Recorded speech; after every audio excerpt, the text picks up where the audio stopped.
Good morning friends. हम लोग AS9 देखेंगे। Revenue recognition. रेवेन्यू यानी इनकम। ये अपन ने बेसिक लेवल में पढ़ा है कि जब अपन किसी को गुड्स, सर्विसेज या बेनिफिट्स देते हैं तो उसको हम बोलते हैं ये हमारी इनकम है, हमारी रेवेन्यू है, कमाई है। ठीक है। अब ये AS9 हमको रेवेन्यू रिकॉग्निशन के बारे में पूरे डिटेल्स देता है।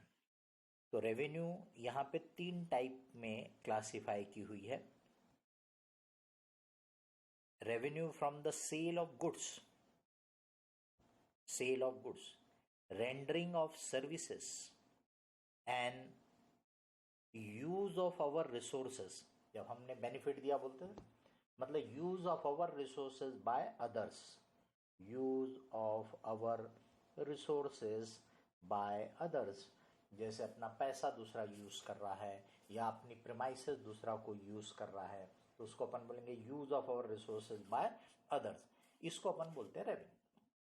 अब AS9 हमको ये बताता है कि रेवेन्यू कब रिकॉग्नाइज करना। Revenue should be recognise when, तो इट शुड बी रिकॉग्नाइज्ड। ये इसके लिए क्राइटेरिया फिट करता है। Number 1, performance should be completed. Performance complete हुआ तब रेवेन्यू रिकॉग्नाइज करना चाहिए। तो गुड्स के मामले में वो बोलता है कि ओनर किसी भी गुड्स के, अगर आप ओनर हो तो सपोज उसकी कीमत बढ़ गई तो फायदा किसको मिलेगा? आपको। सपोज उसमें कोई नुकसान हो गया, डैमेज हो गया, तो वो लॉस कौन सफर करेगा? आपको। तो इसको बोलते हैं कि risk and reward attach to the ownership, वो ट्रांसफर होना चाहिए।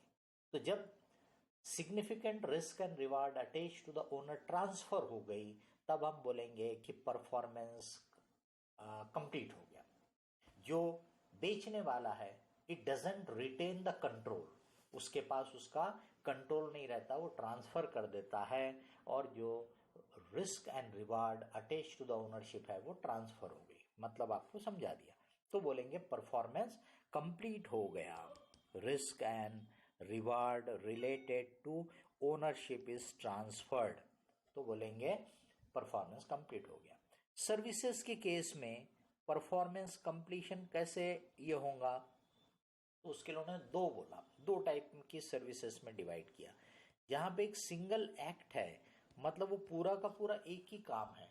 फॉर एग्जाम्पल कि भी आप किसी का ऑडिट कर रहे हो तो नेचुरली जब तक वो ऑडिट कंप्लीट नहीं होगा वो सर्विसेज पूरी नहीं मानी जाएंगी। आपने थोड़ा थोड़ा काम प्रोग्रेस किया तो हम ये नहीं बोलेंगे कि आपने इसको पार्ट में कंप्लीट कर लिया जब तक कि वो फाइनल रिपोर्ट नहीं साइन होती। या उससे भी और दूसरा एग्जांपल कि इंश्योरेंस पॉलिसी इशू होती है तो इंश्योरेंस एजेंट ने जो सर्विसेज दी उसको कंप्लीट कब माना जाएगा?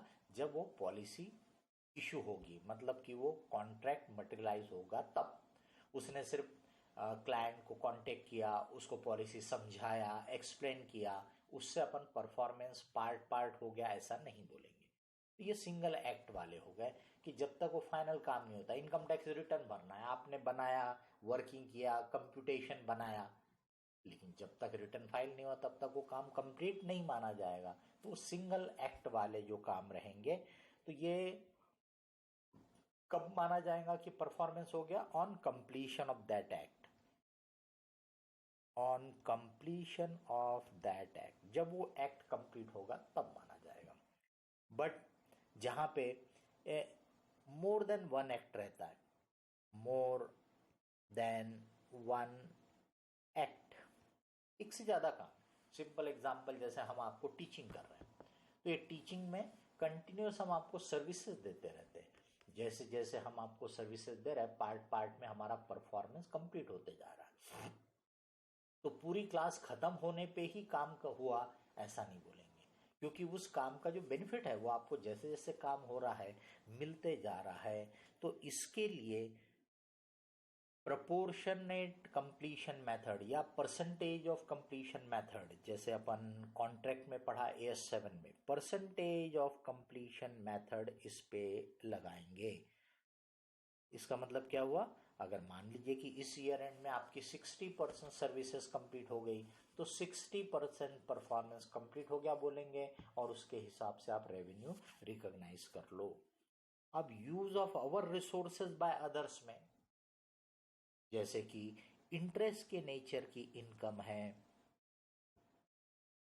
रेंट के इंटरेस्ट के नेचर की है, इवन रेंट के नेचर की है, इनको अपन टाइम के प्रपोर्शन में रिकॉग्नाइज करते हैं। टाइम प्रपोर्शन, इसका मतलब जितने पीरियड के लिए अपना लोन उसने यूज कर लिया, जितने पीरियड के लिए अपनी प्रॉपर्टी उसने यूज कर लिया, उतने पीरियड का इंटरेस्ट अपन या रेंट अपन रिकॉग्नाइज कर लेते हैं। रॉयल्टी टाइप का आइटम रहा, रॉयल्टी चैप्टर पहले कोर्स में आया था, बहुत पहले तो इंटरमीडिएट के कोर्स में था, फिर फाउंडेशन के कोर्स में आया था, अभी वो हट गया। Royalty is the rent calculated on the basis of production, sales etcetera, बराबर। तो वो रॉयल्टी कैसे कैलकुलेट होगा, तो रॉयल्टी भी एक्रूअल प्रिंसिपल से ही कैलकुलेट होगा as per the terms of the royalty agreement. जो दोनों पार्टियों के बीच में रॉयल्टी एग्रीमेंट है उसके जो टर्म्स होंगे उसके बेसिस पे। डिविडेंड, हमने किसी कंपनी में शेयर में पैसा इन्वेस्ट किया है, तो डिविडेंड कब रिकॉग्नाइज करेंगे हम? Dividend will be recognized as the income when right to receive is established. Right to receive कब establish होती है? बोर्ड ऑफ डायरेक्टर ने डिविडेंड प्रपोज किया तो शेयर होल्डर की राइट नहीं बनती है, क्योंकि एनुअल जनरल मीटिंग में it can be cancelled, it can be reduce. तो इसलिए राइट टू रिसीव कब बनती है? When it is declared in AGM. AGM में जब वो डिक्लेयर होता है, अप्रूव होता है, तब राइट टू रिसीव बनती है। तो राइट टू रिसीव जब बनेगी तब डिविडेंड की इनकम अकाउंट करना। तो जनरली क्या होता है डिविडेंड के मामले में, ये फाइनेंशियल ईयर कंप्लीट होगा, कंप्लीशन के बाद board of director dividend propose करेंगे और उसके बाद एजीएम में वो अप्रूव होता है। इसका मतलब डिविडेंड ऑफ से accounting year 1920 will become your income in 2021, बराबर। अब दूसरा पॉइंट क्या है रिकॉग्निशन के लिए? तो एक तो परफॉर्मेंस पूरा होना चाहिए, तो गुड्स के मामले में अपन ने देखा, सर्विसेज के मामले में देखा, use of our resources by others उसमें देखा। अब दूसरा कंडीशन क्या है रिकॉग्निशन के लिए? मेजरेबिलिटी होना चाहिए। कब? जनरल कोर्स में तो कोई भी रेवेन्यू वाला जो आइटम है, it's a contract between the two parties, तो उसमें मेजरेबिलिटी का उतना इश्यू रहता नहीं है।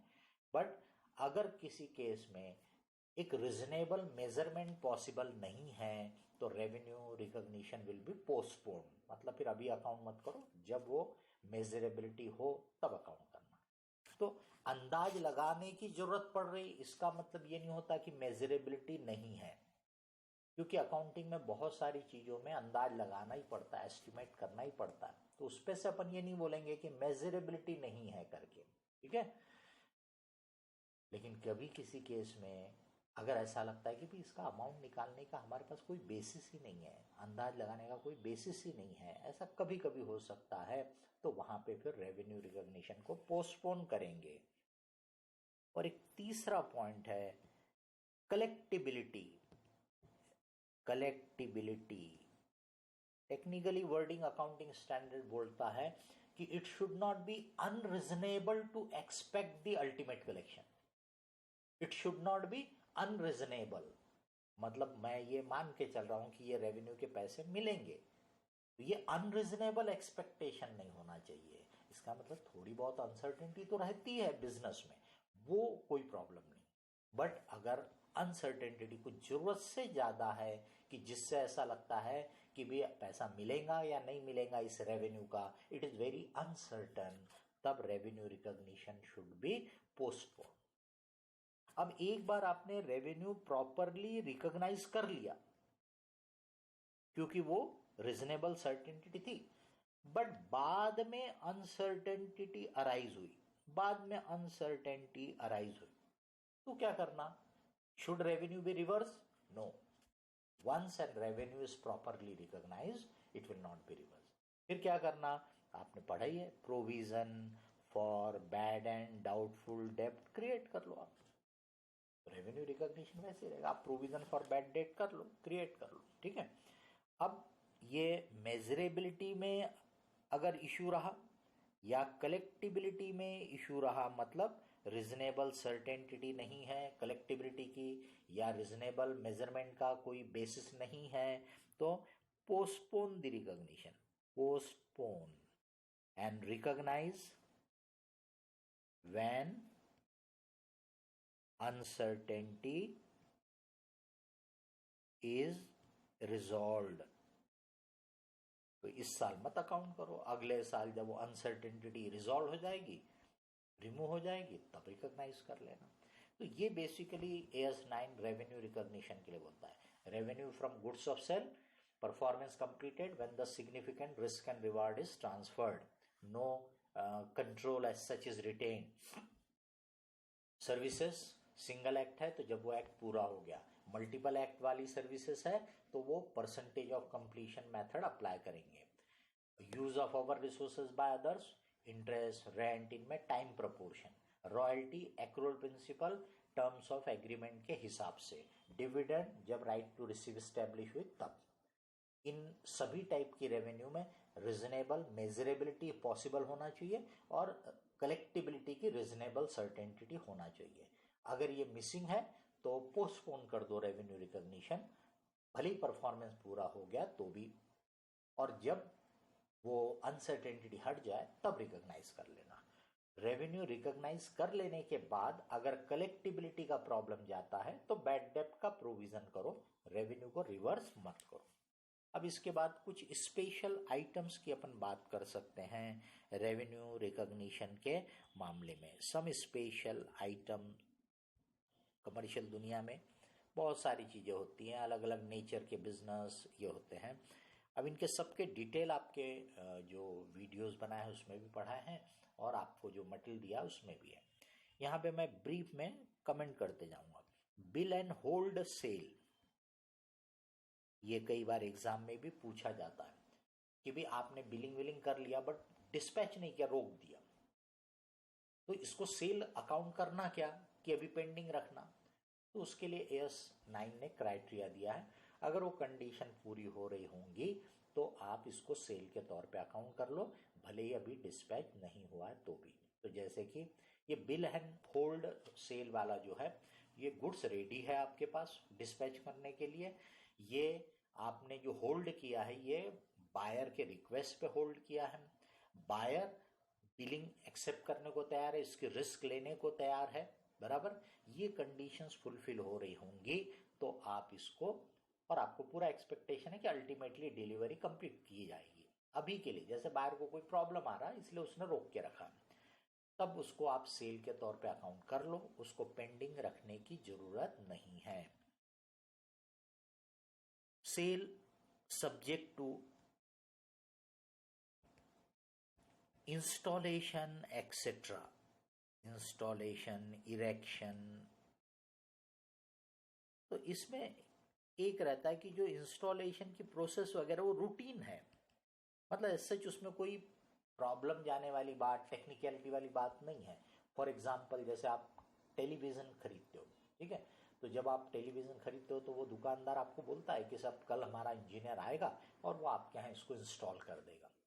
But is there any big thing to be done by that engineer? The answer is no. वो आता है, मटेरियल को अनपैक करता है, जस्ट आपके यहाँ पे जो इलेक्ट्रिकल कनेक्शन होते हैं उनको थोड़ा चेक कर लेता है कि प्रॉपर इलेक्ट्रिसिटी वगैरह है कि नहीं है, और वहाँ पे फिट करके आपको उसके ऑपरेशन वगैरह समझा देता है। तो ऐसा जहाँ रूटीन टाइप का इंस्टॉलेशन प्रोसेस होगा तो रेवेन्यू रिकॉग्निशन को पेंडिंग रखने की जरूरत नहीं है, जैसे ही गुड्स आपने सेल किया बोला उसको रिकॉग्नाइज कर लो।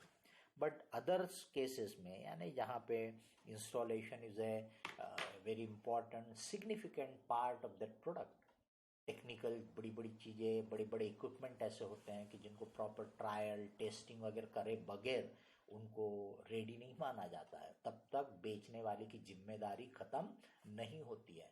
तो इसलिए तब तक वो सेल कंप्लीट हुआ ऐसा नहीं मानेंगे, परफॉर्मेंस कंप्लीट हुआ ऐसा नहीं मानेंगे।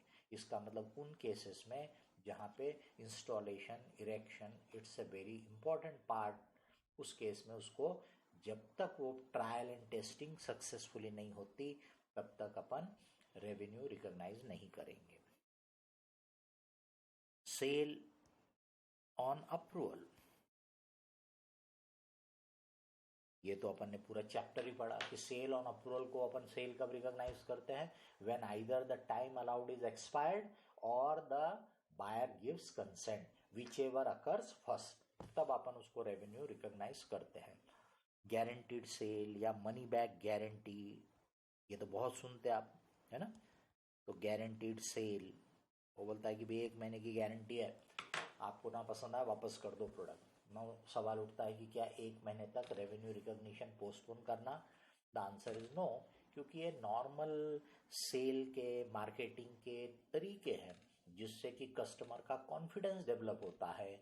बेचने वाले को मालूम है कि मोस्ट ऑफ द केसेस में माल वापस आने वाला नहीं है, बट ऐसा गारंटी दे देने से, मनी बैक गारंटी दे देने से कस्टमर का कॉन्फिडेंस बढ़ता है, इसलिए वो गारंटी दी गई। नॉट बिकॉज कि there will be good chances of return, but some returns can come. तो रेवेन्यू आप रिकॉग्नाइज कर लो जो भी सेल हुए, और आपको लगता है कि ईयर एंड में कुछ रिटर्न पॉसिबल है, अपने अंदाज से उसका प्रोविजन कर सकते हो। Provision for return you can make, but revenue recognition को होल्ड करने की जरूरत नहीं है। कंसाइनमेंट सेल पूरा चैप्टर आपने फाउंडेशन में पढ़ा हुआ है कि कंसाइनमेंट सेल में आप उसको सेल कब बोलते हो, जब आपका कंसाइनी किसी और को यानी कि आउटसाइडर को बेच देता है, तब उसको सेल बोलते हैं, तब तक उसको अपन सेल नहीं बोलते हैं। कैश ऑन डिलीवरी का कंसेप्ट होता है, तो यहाँ पे आपको जब वो कैश मिल जाए तब, लेकिन आपको मिल जाए मतलब आपको या आपके बिहाल में आपके एजेंट को मिल गई, तब भी वो सेल कंप्लीट हो गया। तो जैसे आपने पोस्ट ऑफिस के थ्रू भेजा है गुड्स, तो पोस्ट ऑफिस ने वहां पर डिलीवरी दिया, कस्टमर से पैसे ले लिया, इसका मतलब आपको कैश मिल गई, क्योंकि वो आपका एजेंट के तौर पे पोस्ट ऑफिस काम कर रहा है, तो आपको कैश मिल गया ऐसा माना जाएगा, और उसी समय वो आप रेवेन्यू रिकॉग्नाइज कर सकते हो। Sale and repurchase, sale and repurchase ये बेसिकली फाइनेंसिंग है, यानी पैसे उधार ले रहे आप वो गुड्स की सिक्योरिटी के तौर पे, क्योंकि एक तरफ आप पेपर पे उसको सेल बताते हो, उससे कीमत वसूल करते हो, बट साइमल्टेनियसली आप उससे दूसरा एक और एग्रीमेंट करते हो कि भाई यही गुड्स मैं आपसे कुछ समय के बाद से 6 महीने के बाद वापस खरीद लूंगा इतनी कीमत में, और वो कीमत क्या होती है, जो प्राइस पे बेचा प्लस इंटरेस्ट 6 महीने का, जितना भी पीरियड है उतने पीरियड का। यानी एक तरह से आपने क्या किया है, वो गुड्स उसको बेचा नहीं, वो गुड्स को कंज्यूम नहीं करने वाला, वो सेम गुड्स आपको वापस करने वाला है, सिर्फ उसने आपको सिक्योरिटी के तौर पे गुड्स रख लिया अपने पास, 6 महीने में आप उसका पैसा विथ इंटरेस्ट वापस करोगे, वो आपके गुड्स आपको दे देगा। तो इसलिए इसको सेल ट्रीट नहीं करेंगे, बल्कि बेचने वाला जो दिख रहा है यहाँ पे, उसने गुड्स की सिक्योरिटी पे पैसे उधार लिए हैं और खरीदने वाले ने लोन दिया है, ऐसा ट्रीट करेंगे। न इसने सेल ट्रीट करना चाहिए, न उसने परचेस ट्रीट करना चाहिए। इंस्टॉलमेंट में अगर पेमेंट होता है तो यहां पर भी अगर पोजीशन ट्रांसफर हो गया तो भी उसको सेल ट्रीट कर लो, भले ही पेमेंट इंस्टॉलमेंट में इंटरेस्ट के साथ बाद में मिलेगा। यहाँ पे एक सीरीज ऑफ पेमेंट होता है इंस्टॉलमेंट में, और अभी पोजीशन भी नहीं दिया, डिलीवरी नहीं दिया, तो वहां पर एएस बोलता है कि अगर सिग्निफिकेंट प्रपोर्शन ऑफ डिपॉजिट आ चुका है और डिलीवरी सर्टन है, गुड्स उसके लिए आपके ऑलरेडी सेग्रीगेटेड है, तो ऐसे केस में भी सेल करके आप उसको रेवेन्यू में रिकॉग्नाइज कर लेंगे। यहाँ पे पक्का मालूम है कि डील पूरी होगी, सिग्निफिकेंट प्रपोर्शन ऑफ डिपॉजिट आ चुका है, गुड्स रेडी है, ईयर मार्क्ड है, सेग्रीगेटेड है, तो आप उसको सेल ट्रीट कर सकते हो। ऐसी एक स्पेशल ऑर्डर शिपमेंट बोलते हैं। स्पेशल ऑर्डर मतलब आपको स्पेसिफिक ऑर्डर मिला है कि भाई ये गुड्स मेरे लिए बना करके आप दो, तो ऐसे केसेस में भी जब वो गुड्स स्पेसिफिकली रेडी हो जाएंगे और एक तरह से उसको हम बोलेंगे उसकी ओनरशिप वाली रिस्क वगैरह ट्रांसफर हो गए, ऐसा जब स्टेज आएगा यानी कि सेल कंप्लीट माना जाएगा। सेल टू इंटरमीडिएट पार्टीज यानी जब एजेंट वगैरह के थ्रू होता है, तो अगेन जब ओनरशिप ट्रांसफर हो गई, ऐसा टर्म्स एंड कंडीशन के हिसाब से होगा, तभी वो सेल ट्रीट किया जाएगा। क्योंकि जैसे कंसाइनमेंट में ओनरशिप ट्रांसफ़र कब होती है, जब हमारा एजेंट किसी बाहर वाले को बेच देता है। बट कई जगह जो हम अपने डीलर अपॉइंट करते हैं तो हमने उनको गुड्स दिया है ना, हमने बेसिकली उनको गुड्स बेच दिया, वो आगे बेचते बैठेंगे, बराबर। हम उनको, ठीक है हमारे डीलर हैं इसलिए हम उनको रिटर्न करने की कुछ चॉइसेस दे देते हैं कि अगर ज़रूरत पड़ी तो दे कैन रिटर्न। बट ऐसे केसेस में बेसिकली ओनरशिप इमीडिएटली ट्रांसफ़र हो गई तो सेल भी इमीडिएटली हम अकाउंट कर लेंगे। सब्सक्रिप्शन फॉर पब्लिकेशन, तो जब वो पब्लिकेशन पब्लिश होगा तब वो इनकम अकाउंट करो। तो जैसे कई बार वो जो पब्लिकेशन हाउस रहता है वो क्या करता है, आपसे साल भर का सब्सक्रिप्शन ले लेता है। तो ईयर एंड में जितने, मान लो मंथली सब्सक्रिप्शन जर्नल मंथली दिया जा रहा है, तो ईयर एंड में जितने जर्नल पब्लिश हो गए उतने की इनकम आप अकाउंट कर लो।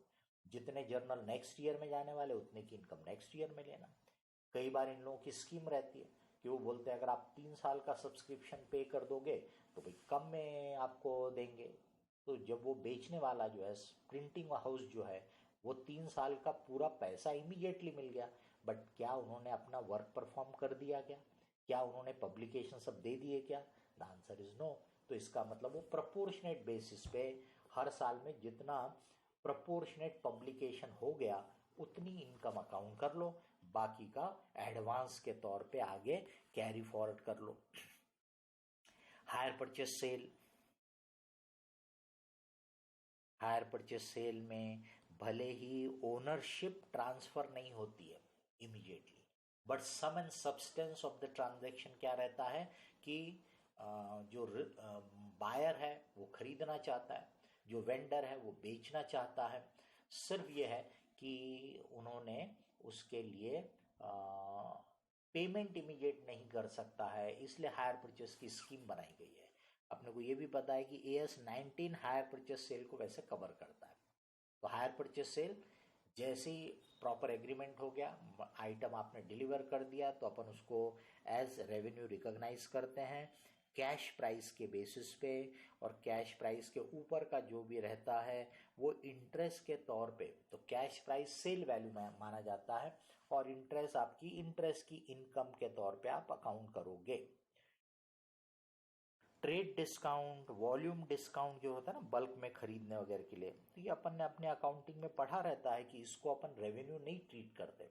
It is not a revenue, बराबर, नॉट ए रेवेन्यू। अपन इसको क्या करते हैं, वो उसमें से कट कर लेते हैं। अपने को कंसेशन मिला तो अपन परचेस की कीमत में से कट कर लेते हैं, इसको अपन अपनी इनकम नहीं ट्रीट करते हैं। This is not a revenue, बराबर। तो ये आपका AS9, ठीक है। Now will take AS14 amalgamation. Amalgamation का पूरा चैप्टर ही अपन ने पढ़ा है, अकाउंट्स में भी अपन ने रिवाइज कर चुके हैं, बाकी के चैप्टर में भी रिवीजन हो चुका है। तो भी मैं क्विकली बता देता हूँ कि अमलगमेशन यानी जहाँ पे 2 या 2 से ज़्यादा कंपनियों को मिलाते हैं अपन, उसको अपन बोलते हैं अमलगमेशन। तो A + B को मिला के C बनाया तो भी उसको बोलेंगे अमलगमेशन। X + Y को मिला के X बनाया, मतलब Y को X में मर्ज कर दिया, एब्जॉर्ब कर दिया, तो भी उसको बोलेंगे अमलगमेशन।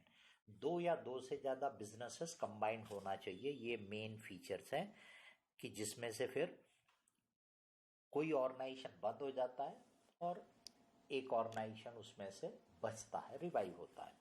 तो जैसे यहाँ पे A और B बंद हो जाएंगे, C कंटिन्यू करेगा, X और Y में Y बंद हो जाएगा, X कंटिन्यू करेगा। तो ये जो बेचने वाला ऑर्गेनाइजेशन है जिसने अपना कारोबार ट्रांसफर किया, जो फिर बंद हो गया, A बंद हो गया वो वेंडर है, B बंद हो गया वो वेंडर है, Y बंद हो गया वो वेंडर है। तो ये वेंडर कंपनी जो रहता है वो अपना कारोबार बेच के अपने जो भी कंसिडरेशन मिला वो अपने ओनर में डिस्ट्रीब्यूट करके ख़त्म कर देता है, कंपनी को बंद कर देता है, क्योंकि बेसिकली अब उसमें कोई बिजनेस बचा हुआ नहीं है। तो इसको बेसिकली क्या करते हैं हम, बुक्स क्लोज करना है, इसकी बुक्स क्लोज, रियलाइजेशन अकाउंट बना के हम इसकी बुक क्लोज करते हैं।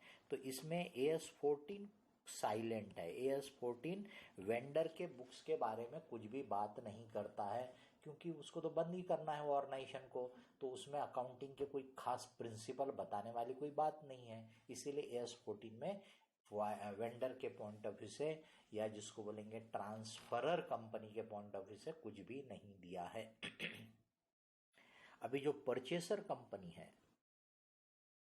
ये परचेसर वर्ड हम यूज करते हैं। एएस में तो स्टैंडर्ड वर्ड है, ट्रांसफरी बोलेंगे उसको, वो ट्रांसफरी कंपनी, बराबर, जिसने बिजनेस एक्वायर किया है, परचेसर है, या जिसको हम अमलगमेटेड कंपनी बोलेंगे। ये जो वेंडर है इसको बोलेंगे अमलगमेटिंग कंपनी है, अमलगमेट हो गई, अमलगमेटेड कंपनी जो अमलगमेशन से क्रिएट हुई है।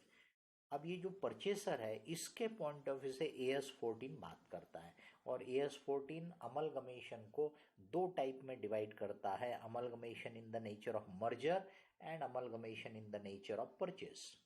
वो मर्जर के लिए 5 कंडीशंस देता है, वो पांचों कंडीशन, ध्यान देना ना, पांचों कंडीशन, 5 में से एक भी कंडीशन वायलेट हुई तो it will not B A merger. तो वो पांचों कंडीशंस यस बोला तो it is the case of merger, otherwise, मतलब वो 5 में से एक भी कंडीशन, 5 कंडीशंस मस्ट, अगर वो यस रही तो ठीक है, अगर उसमें से एक कंडीशन भी नो हो गई, 2 भी नो हो गई, तो क्या हो जाएगा वो, otherwise it will be amalgamation in the nature of purchase. अब amalgamation in the nature of purchase और amalgamation in the nature of merger में कोई बहुत खास अकाउंटिंग में डिफरेंस नहीं है, वो अपन ने देखा था। मेन जो है कि भाई मर्जर में, क्योंकि ये दोनों ऑर्गेनाइजेशन सिंपली मिल रहे हैं, तो हम इनके क्या करते थे, एसेट प्लस लायबिलिटी प्लस उसके रिजर्व वगैरह सब ले लेते थे, सब रिकॉर्ड कर लेते हैं। जबकि परचेज में हम उसके एसेट और लायबिलिटी लेंगे, उसके रिजर्व्स वगैरह, क्योंकि रिजर्व्स P&L ये पेपर पे बने हुए नोशनल अकाउंट है, ठीक है, ये आपको अकाउंटिंग में भी हमने कई बार एक्सप्लेन किया, इसलिए इनकी कोई रियल वैल्यू नहीं होती है किसी और के लिए। तो मेरे बुक्स में प्रॉफिट एंड लॉस अकाउंट कितना बैलेंस बता रहा है या रिजर्व कितना बैलेंस बता रहा, वो मैं आपको अगर बेचना चाहूँ तो आप खरीदेंगे नहीं, क्योंकि उसका आपके लिए क्या रेलेवेंस है। लेकिन मेरे पास अगर कोई फर्नीचर है, वो मैं बेचना चाहूँ तो यू मे बाय इट, क्योंकि अगर आपको उसका यूज है, कुछ जरूरत है, तो आप खरीद सकते हो। तो इसका मतलब एसेट और लायबिलिटी हम किसी और के खरीदेंगे, उसके रिजर्व्स वगैरह नहीं। तो यहाँ पे हमको इसलिए जरूरत पड़ती थी कि स्टैट्यूटरी रिजर्व अगर रहे तो वो स्टैट्यूटरी रिजर्व की अकाउंटिंग करो। स्टैट्यूटरी रिजर्व अकाउंट में करते थे क्रेडिट और अमलगमेशन एडजस्टमेंट रिजर्व, पहले तो अमलगमेशन एडजस्टमेंट अकाउंट बोल देते थे, अभी उन्होंने नाम दे दिया उसको अमलगमेशन एडजस्टमेंट रिजर्व, उसमें डेबिट करते। ये एक एक्स्ट्रा एंट्री आपको परचेसर के बुक्स में amalgamation in the nature of purchase रहा तो जरूरत पड़ती थी, बराबर। मर्जर में ऑटोमेटिकली पूरे रिजर्व आने वाले हैं बुक्स में, तो इसकी अलग से जरूरत नहीं पड़ती थी, बराबर। अब आपने जो एसेट लायबिलिटी रिजर्व लिए और जो उसकी कीमत परचेस कंसिडरेशन दिया, तो उसके बीच का जो डिफरेंस है वो मर्जर के केस में AS14 बोलता है कि रिजर्व में एडजस्ट करो। कौन से रिजर्व में वो क्लैरिफाई नहीं करता है, बट सीए इंस्टीट्यूट की जो एक्सपर्ट एडवाइजरी ओपिनियन है उसके हिसाब से हमने आपको पढ़ाते समय बोला था कि अगर क्रेडिट शॉर्ट आ रहा होगा तो कैपिटल रिजर्व में क्रेडिट कर दो उसको, और अगर डेबिट शॉर्ट आ रहा होगा और पहले से कोई कैपिटल रिजर्व होगा तो उसमें डेबिट कर दो, अगर नहीं होगा तो फिर रेवेन्यू रिजर्व में डेबिट कर दो। P&L को P&L के नाम से भी हम रिकॉर्ड कर सकते हैं, वेंडर का P&L अपने बुक्स में, या उसको रिजर्व में भी क्लब कर सकते हैं, ठीक है। अब अगर amalgamation in the nature of purchase है, तो हमने जो कीमत चुकाई और उसके बदले में जो नेट एसेट लिए, उसका जो डिफरेंस है, that difference is treated either as goodwill. अगर डेबिट शॉर्ट है, डेबिट शॉर्ट का मतलब है नेट एसेट जो लिया वो कम है, कीमत जो दिया वो ज्यादा है, तो ये extra price, the price for goodwill, ऐसा अपन बोलते हैं। अगर क्रेडिट शॉर्ट होगा तो फिर अपन बोलते हैं कैपिटल रिजर्व में क्रेडिट कर दो, क्योंकि इसका मतलब ये हुआ अपन ने कीमत कम दिए एसेट ज़्यादा लिए यानी सस्ते में बिजनेस अपने को मिल गया, कैपिटल नेचर का प्रॉफिट हो गया, तो इसलिए उसको कैपिटल रिजर्व में क्रेडिट करो। ये है आपके अकाउंटिंग का मामूली सा डिफरेंस। अब परचेस के केस में जो एसेट लायबिलिटी अपन लेंगे उसकी वैल्यू बदली भी जा सकती है, उसमें से सब एसेट लिए कुछ नहीं लिए ऐसा भी हो सकता है। तो उसके लिए मर्जर की 5 कंडीशन क्या है वो एक बार सुन लेते हैं।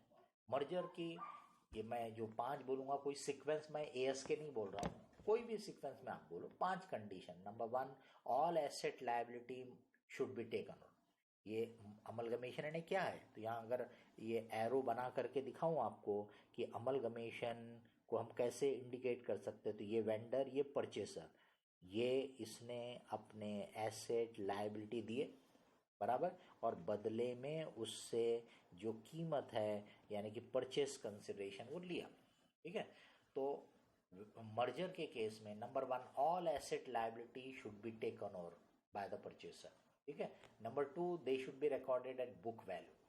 एक्सेप्शन दिया है कि अगर डिफरेंट अकाउंटिंग पॉलिसी है तो उसको एडजस्ट करने के लिए जो आप एडजस्टमेंट करोगे, वैल्यू बदलोगे, वो चलेगा। तीसरा, ऑल और at least 90% of the share holder of the transferor company, ये ट्रांसफरर कंपनी है बराबर है, ये जो है इसके शेयर होल्डर, ये ट्रांसफरर कंपनी, इसके कम से कम 90% शेयर होल्डर स्कीम को एग्री होना चाहिए। 100% एग्री हो कोई प्रॉब्लम नहीं, पर 90% से कम एग्रीड होंगे तो भी हो सकता है, जैसे कंपनी लॉ में 75% के ऊपर आपका स्पेशल रेजोल्यूशन पास हो जाएगा, है ना। लेकिन मर्जर की कंडीशन वायलेट हो जाएगी, तो मर्जर नहीं ट्रीट होगा, परचेस ट्रीट होगा। तो at least 90% equity share holder should agree to the scheme, और उनको यानी जो एग्रीड हुए उनको इक्विटी के बदले में इक्विटी देने का। यहाँ पे भी एक छोटा सा एक्सेप्शन है कि जब आप कैलकुलेशन करोगे कि उनके पास कितने शेयर है, उसके बदले में हमको उनको कितने इक्विटी शेयर देना है, तो अगर कैलकुलेशन में फ्रैक्शंस आते हैं तो वो फ्रैक्शनल पार्ट के लिए कैश या कुछ और दिया जा सकता है, उससे कंडीशन वायलेट नहीं होगी। और 5वीं कंडीशन है कि ये जो वेंडर है इसका जो भी बिजनेस होगा, ये जो भी गुड्स बनाता, सर्विसेज देता है, that should be continued by the purchaser बराबर। ये 5 कंडीशन यस बोला तो it will be treated as merger. अगर उसमें से कोई एक कंडीशन भी नो हो गई तो then it will be treated as amalgamation in the nature of purchase. अब एक होता है कि जैसे आपने एक पहले तो परचेस कंसिडरेशन का भी पॉइंट अपन बोल देंगे कि परचेस कंसिडरेशन का मतलब क्या है। परचेस कंसिडरेशन में सिंपल लैंग्वेज में कीमत, प्राइस, किसी भी चीज को जब आप बेचते खरीदते हो, यहाँ पे भी एक कंपनी अपना पूरा कारोबार बेच रही है, दूसरा खरीद रहा है, तो उसकी कीमत, दैट इज परचेस कंसिडरेशन। तो परचेस कंसिडरेशन ये दोनों मिलके कैसे भी डिसाइड कर सकते हैं, उससे कोई मनाही वाली बात नहीं है, they can decide in any way बराबर। तो अपन ने प्रॉब्लम में देखते हैं अकाउंटिंग में कि एसेट माइनस लायबिलिटी पे से कभी निकालते हैं, ठीक है, कभी वो एसेट बुक वैल्यू पे लेते हैं, कभी उसकी वैल्यू बदली होंगी तो रीवैल्यूड वैल्यू पे लेते हैं, ठीक। देन दूसरा रहता है कि उसने अपने को ये नहीं दिखाया कि पैसे कितने, परचेस कंसिडरेशन कितना हुआ, बल्कि उसने क्या दे दिया कि कितने इक्विटी शेयर दे रहा है, कितने प्रेफरेंस शेयर दे रहा है, कितनी कैश दे रहा है, अपन उसका टोटल लगा लेते हैं, यानी क्या क्या दे रहे हैं वो अपने को दे दिया, अपन ने उसका टोटल लगा लिया, तो that is purchase consideration on payment basis अपन बोलते हैं। एएस में ऐसा कोई डिस्टिंक्शन नहीं, ठीक है, कुछ मेंशन नहीं है इसमें। तीसरा अपन देखते थे कि लमसम फिगर दिया है, तो लमसम फिगर भी कहीं से तो निकाला ही होगा, एसेट वगैरह के बेसिस पे वैल्यूएशन करके ही उसने निकाला होगा, पर अपने को प्रॉब्लम में लमसम फिगर दिया है। तो ये तो अपन प्रॉब्लम में देखते थे। अकाउंटिंग स्टैंडर्ड सिर्फ डेफिनेशन देता है, वो ये नहीं बताता है कि कैसे कीमत निकालने का, बिकॉज ये दो पार्टियां जो बिजनेस की डील में वेंडर और परचेसर, वो लोग निकालेंगे कैसे कीमत निकालना। अकाउंटिंग स्टैंडर्ड सिर्फ बोलता है purchase consideration is what is given to the share holder of transferor company, what is given to the shareholder of transferor company। इनको जो दो गया, इनके शेयर होल्डर को, इसका मतलब इक्विटी भी आ गए, प्रेफरेंस भी आ गए। इसका मतलब डिबेंचर होल्डर वालों को अगर आप कुछ दे रहे भी होंगे स्कीम में, तो ऐसा मत बताओ कि वो डिबेंचर होल्डर वालों को दे रहे, यानी डिबेंचर वालों को जो भी देना होगा, डिबेंचर के बदले में डिबेंचर भी हो सकता है, कभी कुछ और भी हो सकता है, तो वो आप ऐसा डिबेंचर भी इनको दे रहे ऐसा मत बताओ, बल्कि क्या करो वो डिबेंचर जो इसके है, इसके जो डिबेंचर है उसको आप ले रहे ऐसा बता दो।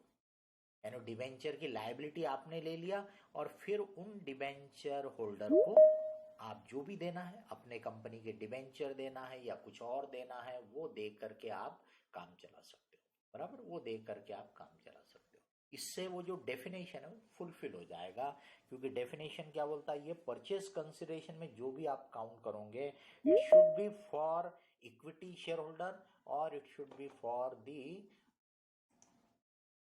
it should be for equity shareholder or it should be for the preference shareholder।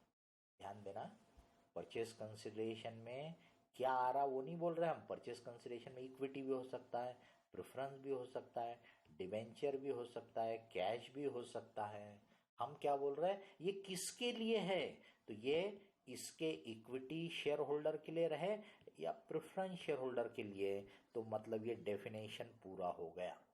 ये डेफिनेशन बोलता है purchase consideration is what is given to the share holder of transferor company. ठीक है, अब इसके बाद एक पॉइंट अराइज होता है कि अगर आपने एक से ज्यादा कंपनी को अमलगमेट कर रहे हैं, यानी वेंडर 2 है 3 है, तो उस केस में अगर किसी एक में गुडविल क्रिएट हो रहा है एंड गुडविल एंड किसी में कैपिटल रिजर्व, तो कैन दे बी एडजस्टेड, क्या हम इन दोनों को एक दूसरे में एडजस्ट कर सकते हैं, नेटिंग कर सकते हैं। तो बेसिकली AS14 में तो कुछ दिया नहीं है इसके बारे में। AS14 is silent on this, but अगर हम थोड़ा सा उसके डीप में जाएं तो हम बोल सकते हैं कि no, it should not be adjusted, should be treated separately. क्यों? क्योंकि AS14 जो है वो गुडविल को अमोर्टाइज करने के बारे में बोलता है। AS14 जो है वो गुडविल को इट शुड बी अमोर्टाइज्ड ऐसा बोलता है, शुड बी अमोर्टाइज्ड। अमोर्टाइज मतलब उसको पार्ट पार्ट में प्रॉफिट एंड लॉस में राइट ऑफ करना। तो अगर आपने उसको कैपिटल रिजर्व में एडजस्ट कर लिया, इसका मतलब अमोर्टाइजेशन कहाँ होगा फिर, है ना। इसीलिए हम बोल सकते हैं कि गुडविल और कैपिटल रिजर्व को अलग अलग रखो, उनको नेटिंग मत करो। ठीक, तो गुडविल और को अमोर्टाइज करो बोलता है कितने पीरियड में, तो बोलता है over a period generally not exceeding 5 years। इसका मतलब मैनेजमेंट को डिसाइड करना पड़ेगा कि गुडविल यानी ज़्यादा की कीमत आपने चुकाई, तो ज़्यादा की कीमत चुकाई तो कुछ सोच के कीमत चुकाई होगी ज़्यादा, कि आपको कुछ एक्स्ट्रा बेनिफिट होगा। तो वो एक्स्ट्रा बेनिफिट अगर आपको लगता है कि 3 साल मिलेगा तो 3 साल में अमोर्टाइज कर डालो। आपको अगर लगता है कि वो एक्स्ट्रा बेनिफिट 4 साल में तो 4 साल में, बट 5 साल से ज़्यादा पीरियड मत लो, ये AS14 हमको बोलता है। ठीक है, ये हो गया हमारे AS14 के बारे में।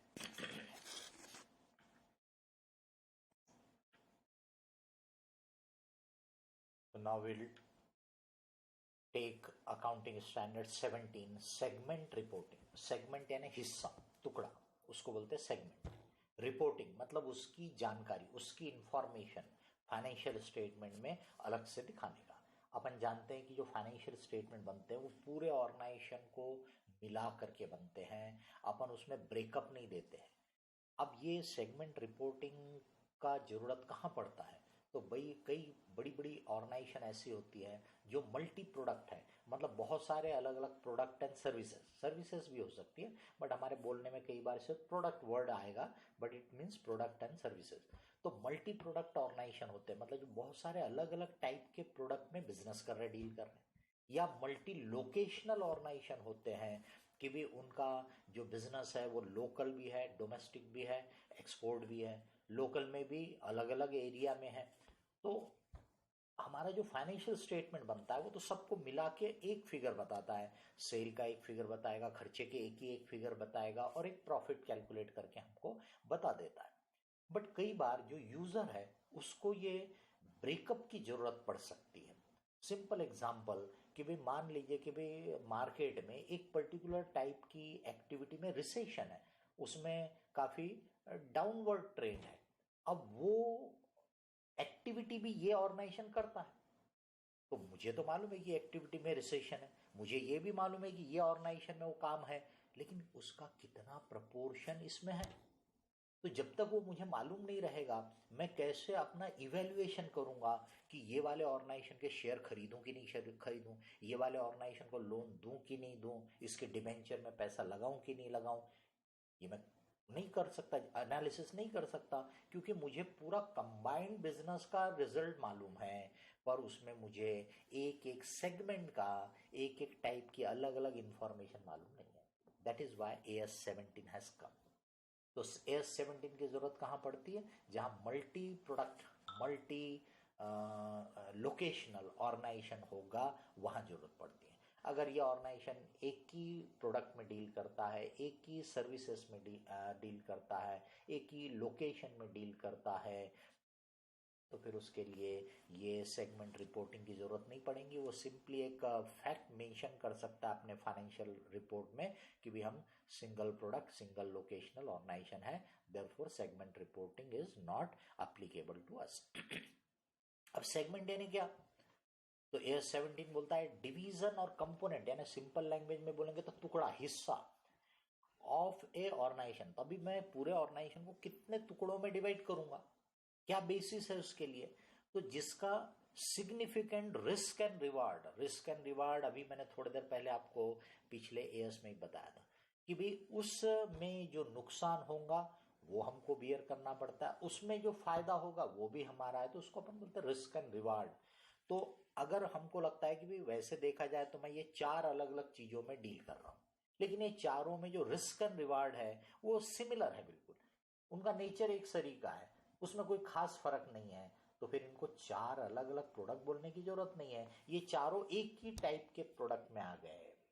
लेकिन अगर लगता है कि इनकी जो रिस्क एंड रिवार्ड है वो सिग्निफिकेंटली डिफरेंट है, तो फिर इसको 4 अलग अलग अपन सेगमेंट या कंपोनेंट बोलेंगे। तो सेगमेंट क्या है, तो इट्स अ डिवीजन और component of A business which has significant risk and reward.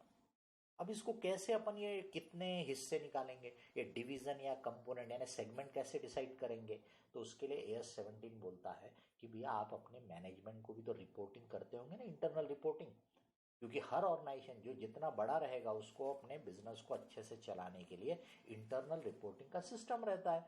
तो ये बोलता है कि आपको AS17 के लिए सब कुछ जीरो से स्टार्ट करने की जरूरत नहीं है, आप जो इंटरनल आपके बोर्ड ऑफ डायरेक्टर को या जो मैनेजिंग डायरेक्टर उसको जो आप रिपोर्ट देते होंगे उसमें आपने कितना ब्रेकअप किया उसको देखो, क्या वो डेफिनेशन के हिसाब से मैच करता है, तो that will become the segments. अगर आपको लगता है कि नहीं बोर्ड ऑफ डायरेक्टर बड़े टॉप लेवल के, तो उनको हम ऐसा बहुत टुकड़े में करके नहीं देते इंफॉर्मेशन, काफ़ी चीज़ें ग्रुप्ड है, तो वो डेफिनेशन के हिसाब से बराबर बैठता नहीं, क्योंकि डेफिनेशन क्या बोलता है, जिसकी सिग्निफिकेंट रिस्क एंड रिवार्ड अलग है वो अलग है, वो क्लब नहीं होना, बराबर है। हाँ, जिनके रिस्क एंड रिवार्ड मोर और लेस बराबर है उनको आप एक साथ रख सकते हो। तो आपको लगता है कि बोर्ड ऑफ डायरेक्टर या MD को जो हम देते हैं रिपोर्टिंग, वो उससे ये नहीं निकलेगा, तो उसके लोअर लेवल पे जाइए, उसके नीचे के लेवल होंगे उनको आप रिपोर्टिंग करते होंगे, उनमें होगा और डिटेलिंग, उसमें नहीं काम बना तो और नीचे के लेवल में, ऐसा आपको देखना पड़ेगा। तो आप अपने इंटरनल रिपोर्ट पे से निकाल सकते हो कि सिग्निफिकेंट रिस्क एंड रिवार्ड जिनका अलग अलग है, ऐसे कितने सेगमेंट है। अब इनमें भी 2 टाइप हो जाते हैं, ये सेगमेंट प्रोडक्ट के हिसाब से रहेंगे, प्रोडक्ट एंड सर्विसेज जो आप दे रहे हो, तो इसको बोलते हैं बिजनेस सेगमेंट। तो इसका मतलब ये सेगमेंट जो रहते हैं ये सिग्निफिकेंट रिस्क एंड रिवार्ड को ध्यान में रख के, जिनकी रिस्क एंड रिवार्ड अलग अलग है वो अलग अलग सेगमेंट हो गए, है ना। अब वो सेगमेंट्स को फिर 2 इसमें क्लासिफाई किया गया, बिजनेस सेगमेंट यानी प्रोडक्ट एंड सर्विसेज के हिसाब से बिजनेस सेगमेंट, और दूसरा कहलाता है ज्योग्राफिकल सेगमेंट। तो बिजनेस सेगमेंट और ज्योग्राफिकल सेगमेंट। ज्योग्राफिकल सेगमेंट क्या है? प्रोडक्ट एंड सर्विसेज के हिसाब से। और ज्योग्राफिकल सेगमेंट क्या है? लोकेशन। तो इसमें फिर से दो हिस्से बन जाते हैं। लोकेशन काय का? तो लोकेशन ऑफ एसेट, मतलब जहां आप चीज बना रहे हो, मैन्युफैक्चरिंग कर रहे हो, तो लोकेशन ऑफ एसेट के हिसाब से या लोकेशन ऑफ कस्टमर के हिसाब से। लोकेशन ऑफ एसेट या लोकेशन ऑफ कस्टमर, तो उसको बोलेंगे geographical segment by location of asset. जो है उसको हम बोलेंगे प्रोड्यूसिंग सेंटर है। और जो ज्योग्राफिकल लोकेशन बाय कस्टमर है उसको अपन बोल सकते हैं मार्केटिंग सेंटर, जहां आप माल बेच रहे। तो जहां आप बना रहे, तो आप मान लीजिए कि 4 अलग अलग जगह पे अपनी मैन्युफैक्चरिंग करते हो। वो 4 अलग अलग जगह यानी एक ही नेशन में भी हो सकते हैं और डिफरेंट नेशन में भी हो सकते हैं। तो इसका मतलब ये ज्योग्राफिकल सेगमेंट में लोकेशन का मतलब एक देश को एक बोलेंगे ऐसा जरूरी नहीं है। वो काय के ऊपर डिपेंड करता है कि risk and reward significantly differ करती है क्या। तो अगर आपको लगता है कि भाई एक ही देश में, हमारे देश में हम अगर मान लो एक रीजन में प्रोडक्शन कर रहे हैं तो उसकी कॉस्ट, उसके प्रॉफिट वगैरह में काफ़ी फ़र्क है एज कम्पेयर टू दूसरा रीजन। तो ये हमारे लिए डिफरेंट लोकेशन हो जाएंगे, ज्योग्राफिकल सेगमेंट अलग अलग हो जाएंगे। पर अगर हमको लगता है कि हमने एक ही देश में अलग अलग जगह बना रहे हैं लेकिन उनका रिस्क एंड रिवार्ड सिमिलर है, कहीं पे भी प्रोडक्ट बने उसमें जो नुकसान होने की पॉसिबिलिटी है, उसमें जो फ़ायदा है वो मोर और लेस सिमिलर है, यानी लोकेशन वाइज उसमें कोई फ़र्क नहीं है, तो वो एक ही सेगमेंट कहलाएगा। तो इसका मतलब ये एरिया ऐसा डिफाइंड नहीं है।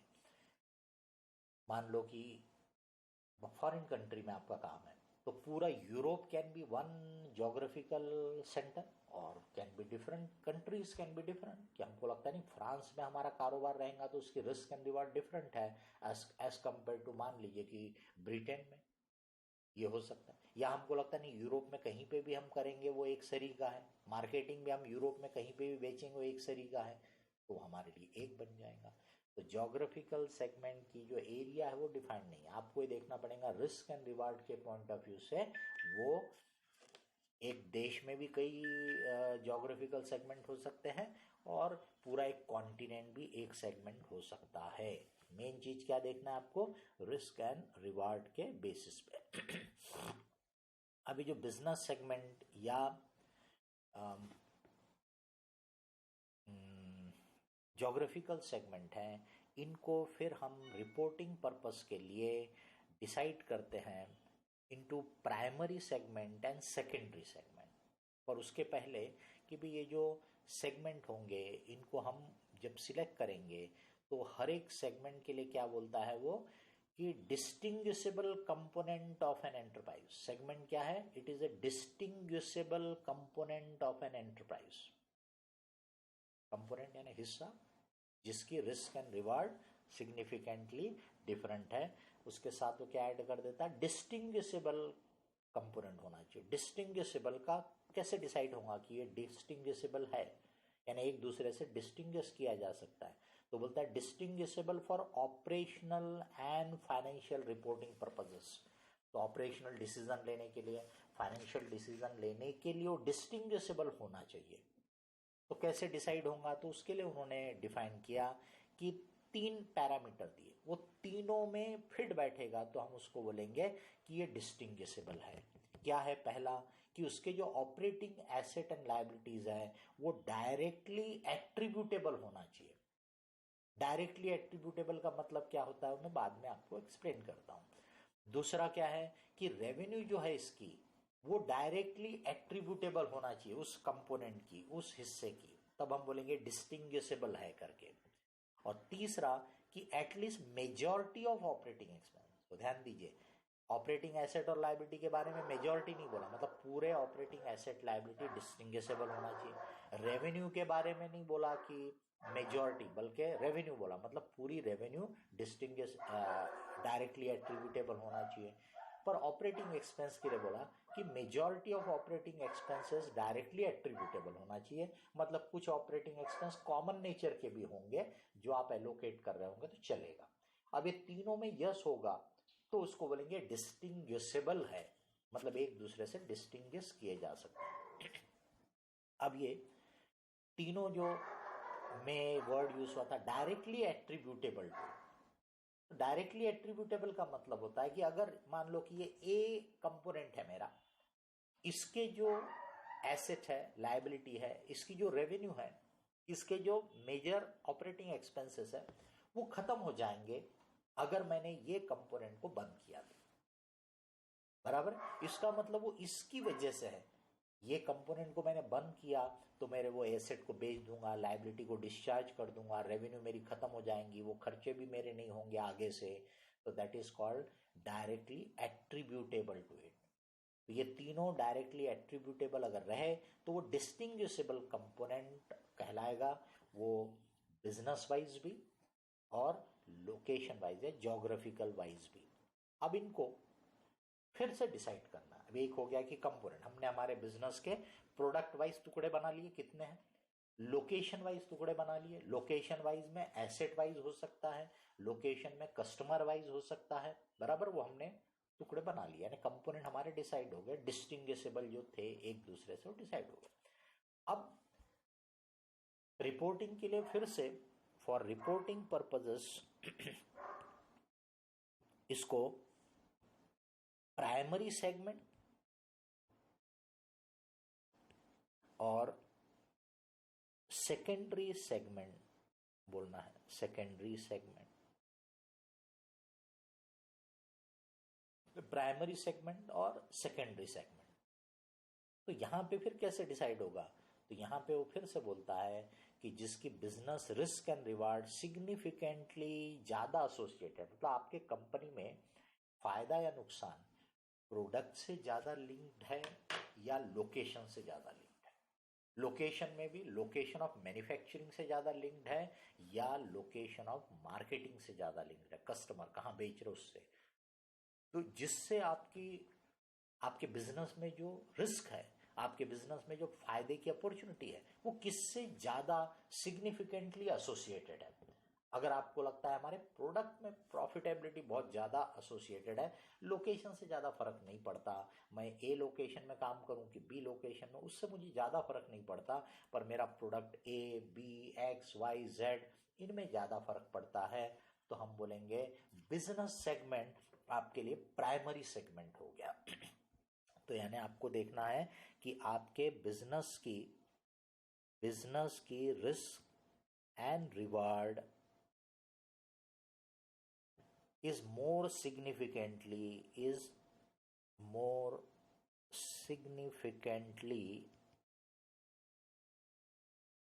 associated, जिसके साथ वो मोर सिग्निफिकेंटली एसोसिएटेड है वो प्राइमरी रिपोर्टिंग सेगमेंट, एंड जो बच जाएंगे उनको बोलेंगे यस अदर्स, क्या कहलाएंगे, सेकेंडरी रिपोर्टिंग सेगमेंट।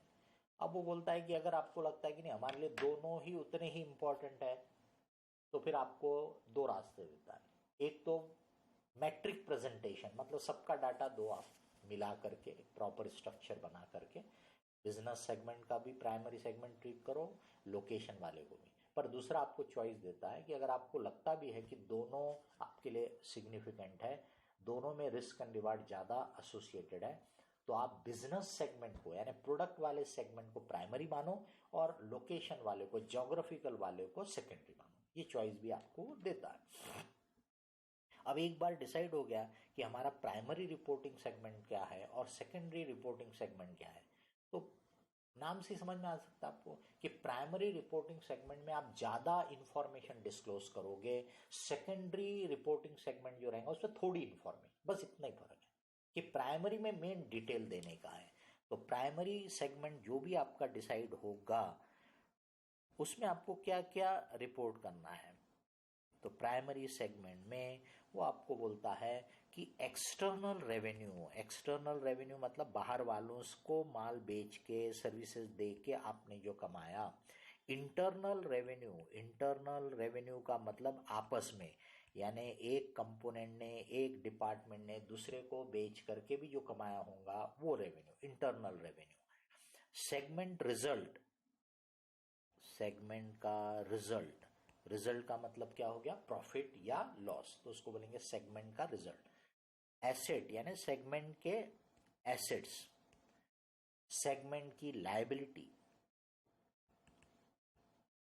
सेगमेंट में जो एडिशन टू फिक्स एसेट हुआ होगा वो, नॉन कैश एक्सपेंडिचर जैसे आप बोल सकते डेप्रिसिएशन जैसे नॉन कैश एक्सपेंडिचर, इतनी इंफॉर्मेशन आपको डिस्क्लोज करने का प्राइमरी सेगमेंट का, और इनका रिकंसिलेशन भी करने का है। किसके साथ रिकंसिलेशन करने का है, तो जो कंपनी का फाइनेंशियल स्टेटमेंट में फिगर है, तो भाई आपने सेगमेंट के रिजल्ट बताए कि प्रॉफिट इतना इतना इतना हुआ, तो कंपनी के टोटल प्रॉफिट से टैली होना चाहिए वो, समझ रहे।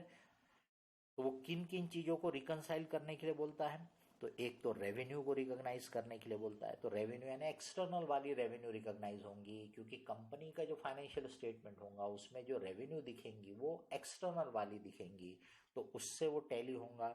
रिजल्ट को रिकंसाइल करो बोलता है, यानी जो प्रॉफिट लॉस आपने सेगमेंट में बताया वो कंपनी के प्रॉफिट लॉस से टैली होना चाहिए। एसेट जो आपने बताए, लायबिलिटी जो आपने बताई, इतनी चीजों को आपको रिकंसाइल करने का है, ठीक है। अब सेकेंडरी जो सेगमेंट रहेंगे उनमें आपको ज्यादा इंफॉर्मेशन बताने की जरूरत नहीं है, टू बी रिपोर्टेड कि क्या क्या रिपोर्ट करने की जरूरत है। तो इसमें एक्सटर्नल रेवेन्यू,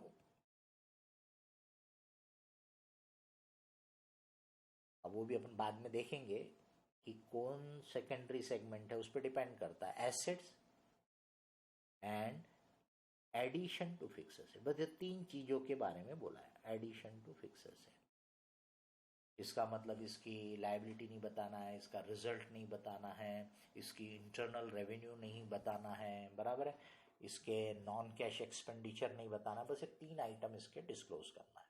अब प्राइमरी रिपोर्टिंग सेगमेंट में आपके जितने सेगमेंट है, तो सवाल उठता है कि क्या सभी सेगमेंट की ये पूरी डिटेल बताने का है, द आंसर इज नो। तो फिर उन्होंने उसके लिए बोला है reportable segment, reportable segment and other segment जो बच जाएंगे। पर उसके पहले मैं एक पॉइंट और बोल दूं कि जो सेगमेंट अपन ने डिसाइड किए थे वो अपन ने बोर्ड ऑफ डायरेक्टर के रिपोर्टिंग पे से ढूंढा, नहीं मिला तो उसके नीचे वालों से ढूंढा, नहीं मिला तो उसके नीचे वालों से ढूंढा। लेकिन ये जो प्राइमरी सेगमेंट या सेकेंडरी सेगमेंट का जब डिसीजन लेना है, तो उसके लिए बोर्ड ऑफ डायरेक्टर या एमडी को जो रिपोर्ट दे रहा है उसके ऊपर से देखना है, क्योंकि पूरे ऑर्गेनाइजेशन का ओवरऑल रिस्क एंड रिवार्ड की बात हो रही है। तो वो जो इंफॉर्मेशन होती है वो टॉप लेवल की होती है, जूनियर वालों की नहीं होती है, इसलिए वो उस पे से डिसाइड करो। और अगर उस पे से पॉसिबल नहीं हुआ तो मैनेजमेंट को अलग से फिर बैठ के डिसाइड करना पड़ेगा कि उनके ऑर्गेनाइजेशन की रिस्क एंड रिवार्ड किससे ज्यादा सिग्निफिकेंटली एसोसिएटेड है, प्रोडक्ट एंड सर्विसेज से, या जोग्राफिकल लोकेशन ऑफ एसेट से, या जोग्राफिकल लोकेशन ऑफ कस्टमर से, किससे ज्यादा, उससे डिसाइड करो। अब रिपोर्टेबल सेगमेंट के लिए उन्होंने हमको एक तो 10% क्राइटेरिया दिया। 10% क्राइटेरिया में अगर वो बैठे तो ये 10% क्राइटेरिया क्या है, तो 10% क्राइटेरिया में रेवेन्यू, इसका मतलब जिस सेगमेंट की रेवेन्यू, अब कौन सी रेवेन्यू, एक्सटर्नल एंड इंटरनल दोनों, दोनों रेवेन्यू, मैं यहाँ ज्यादा लिखता नहीं आपको, वो आपके मटेरियल में पूरा दिया हुआ है, उसमें से आप देख सकते हो। तो एक्सटर्नल और इंटरनल रेवेन्यू को मिलाया, वो अगर 10% ऑफ द टोटल जो भी रेवेन्यू होंगी 10% और मोर रही तो रिपोर्टेबल है। दूसरा 10% और मोर ऑफ द एसेट, तो टोटल एसेट्स में इस सेगमेंट के जो एसेट है वो 10% या ज्यादा है तो ये रिपोर्टेबल है। और तीसरा 10% और मोर ऑफ द रिजल्ट, पर इसमें थोड़ा सा, क्योंकि रिजल्ट में कोई सेगमेंट में प्रॉफिट है, कोई सेगमेंट में लॉस है, तो किससे कंपेयर करने का, तो इंडिविजुअल सेगमेंट का जो भी फिगर है, प्रॉफिट हो या लॉस, वो एज इट इज लेना है आपको। लेकिन जो टोटल लगाओगे, टोटल में आपको क्या करना है, प्रॉफिट वाले सेगमेंट का टोटल अलग करो, लॉस वाले सेगमेंट का टोटल अलग करो, और इसमें से जो बड़ा होगा, प्रॉफिट का फिगर बड़ा है तो प्रॉफिट के फिगर को टोटल मानने का, लॉस के फिगर बड़े तो लॉस के फिगर को टोटल मानने का, पर ओनली प्रॉफिट ऐड करो, ओनली लॉस ऐड करो, नेट नहीं, उस पे से टोटल फिगर मालूम हो गया। और अब इस सेगमेंट का, यानी जिस सेगमेंट को आप डिसाइड करना चाहते हो रिपोर्टेबल है कि नहीं है, उस सेगमेंट का प्रॉफिट या लॉस डिवाइडेड बाय ये जो टोटल फिगर था, इसका 10% या मोर का क्राइटेरिया लगाओ।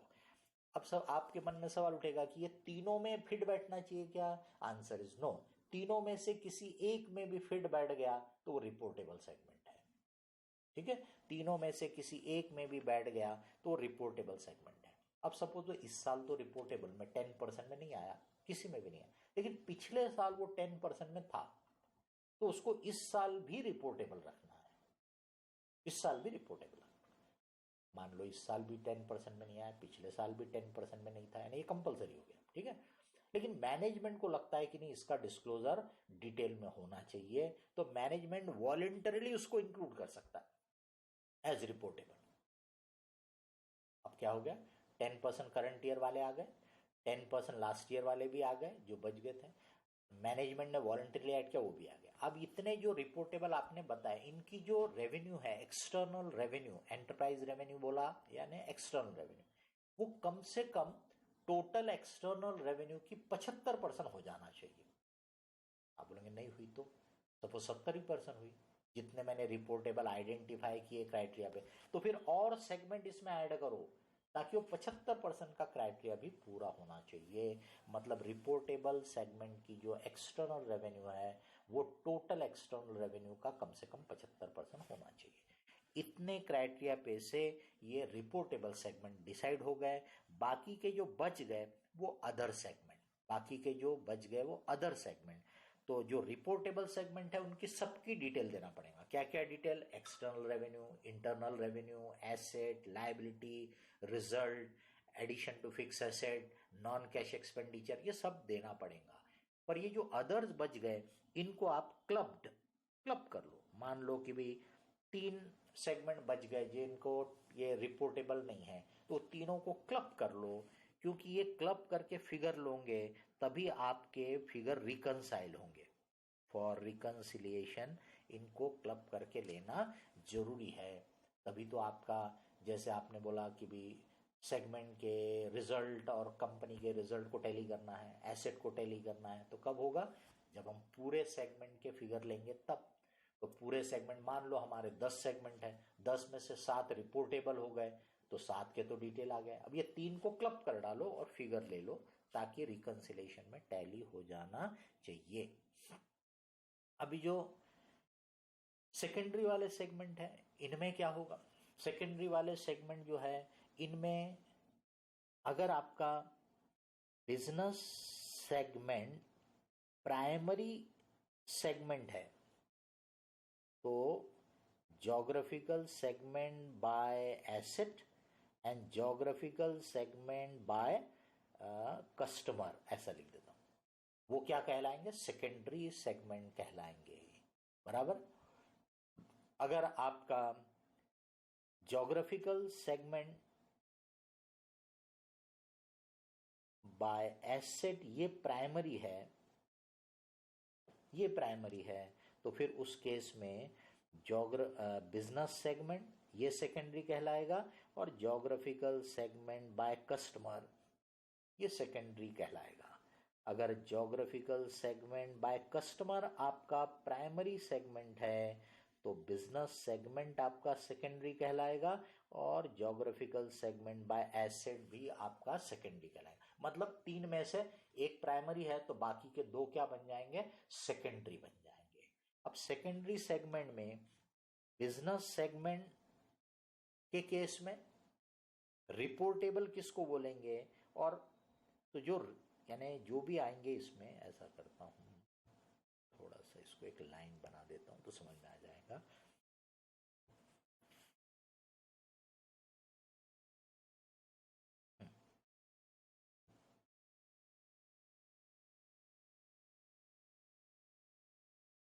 रिपोर्टेबल,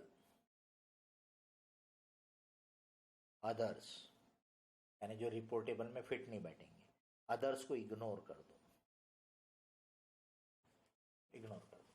अभी रिपोर्टेबल में आपका, अगर अपन ये किसकी बात करें, सेकेंडरी सेगमेंट, अगर सेकेंडरी सेगमेंट में तुम्हारा बिजनेस सेगमेंट है तो बिजनेस सेगमेंट रिपोर्टेबल का क्राइटेरिया क्या है, तो उसके लिए 10% और मोर ऑफ एक्सटर्नल रेवेन्यू या एसेट, ऑफ एक्सटर्नल रेवेन्यू और एसेट, ये दो में से किसी में भी अगर वो 10% क्राइटेरिया में फिट बैठा तो उसको बोलेंगे कि वो रिपोर्टेबल सेगमेंट है। अब क्या डिस्क्लोज करना है, रिपोर्ट क्या क्या करना है इनके केस में, तो इनके केस में तीनों चीजें, एक्सटर्नल रेवेन्यू भी डिस्क्लोज करना है, आपको एसेट भी डिस्क्लोज करना है, और आपको एडिशन टू फिक्स एसेट भी डिस्क्लोज करना है। बिजनेस सेगमेंट अगर आपका सेकेंडरी में आया तो ठीक है। अब अगर आपका ज्योग्राफिकल सेगमेंट बाय एसेट ये सेकेंडरी में आया, ज्योग्राफिकल सेगमेंट बाय एसेट, तो इसमें आप रिपोर्टेबल कैसे डिसाइड करेंगे, तो इसमें आप 10% और मोर ऑफ एक्सटर्नल एसेट, 10% और मोर ऑफ एसेट, 10% और मोर ऑफ एसेट को देखो सर, रेवेन्यू को नहीं देखना। क्यों? क्योंकि ये ज्योग्राफिकल सेगमेंट बाय एसेट है, मतलब जहां मैन्युफैक्चरिंग होती है तो वहां का सेल अलग से आपके पास नहीं रहेगा, क्योंकि वो प्रोडक्ट अलग अलग जगह जाके बिक रहे होंगे, तो वहां का सेल नहीं, वहां का क्या देखना, सिर्फ एसेट देखना है।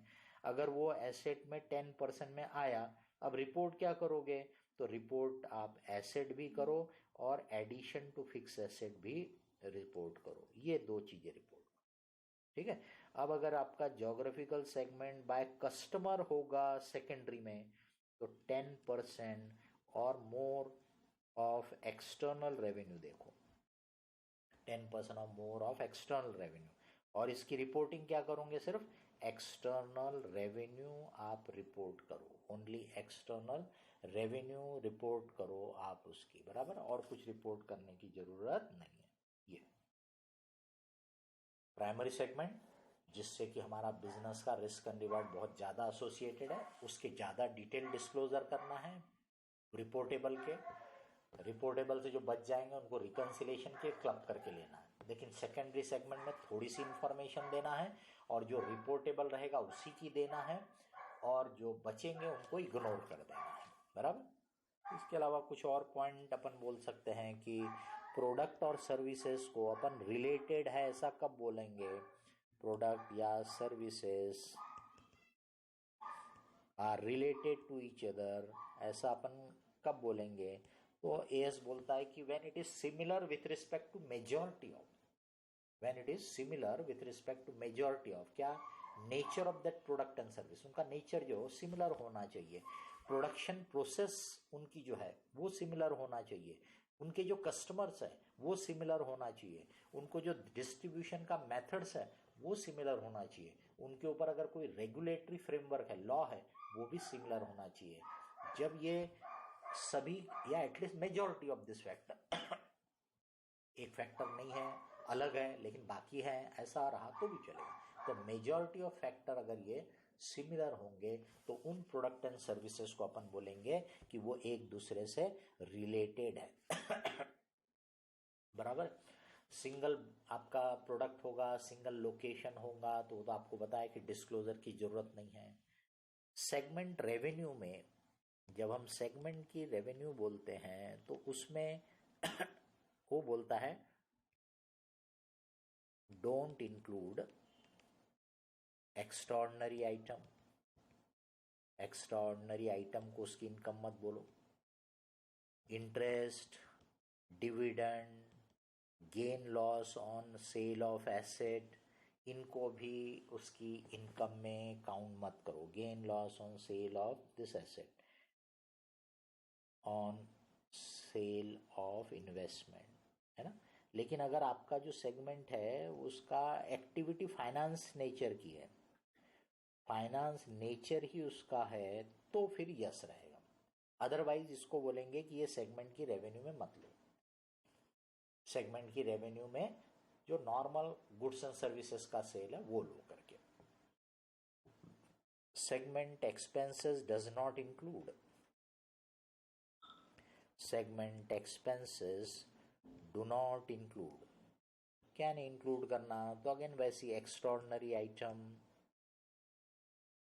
या ये जो इंटरेस्ट है या loss on sale of asset है, लॉस ऑन सेल। तो ऊपर अपन रेवेन्यू की बात करें तो सिर्फ गेन बोल दो, गेन था, नीचे बोलो loss on sale of investment, बराबर। इनको आप एक्सपेंसेस में लोगे अगर वो फाइनेंस नेचर का होगा, यानी जो सेगमेंट है वो फाइनेंशियल नेचर का है तो लोगे, नहीं तो नहीं लोगे, ठीक है। लेकिन इसमें भी एक और पॉइंट डालता है इंटरेस्ट के केस में कि आपने जो इन्वेंट्री वैल्यूएशन किया है, नॉर्मली उसमें इंटरेस्ट काउंट नहीं होता, लेकिन अगर आपके इस केस में मान लो इन्वेंट्री वैल्यूएशन में इंटरेस्ट इंक्लूडेड है तो फिर इंटरेस्ट को सेगमेंट का खर्चा मानने का है, लेने का है, बराबर। सेगमेंट एसेट में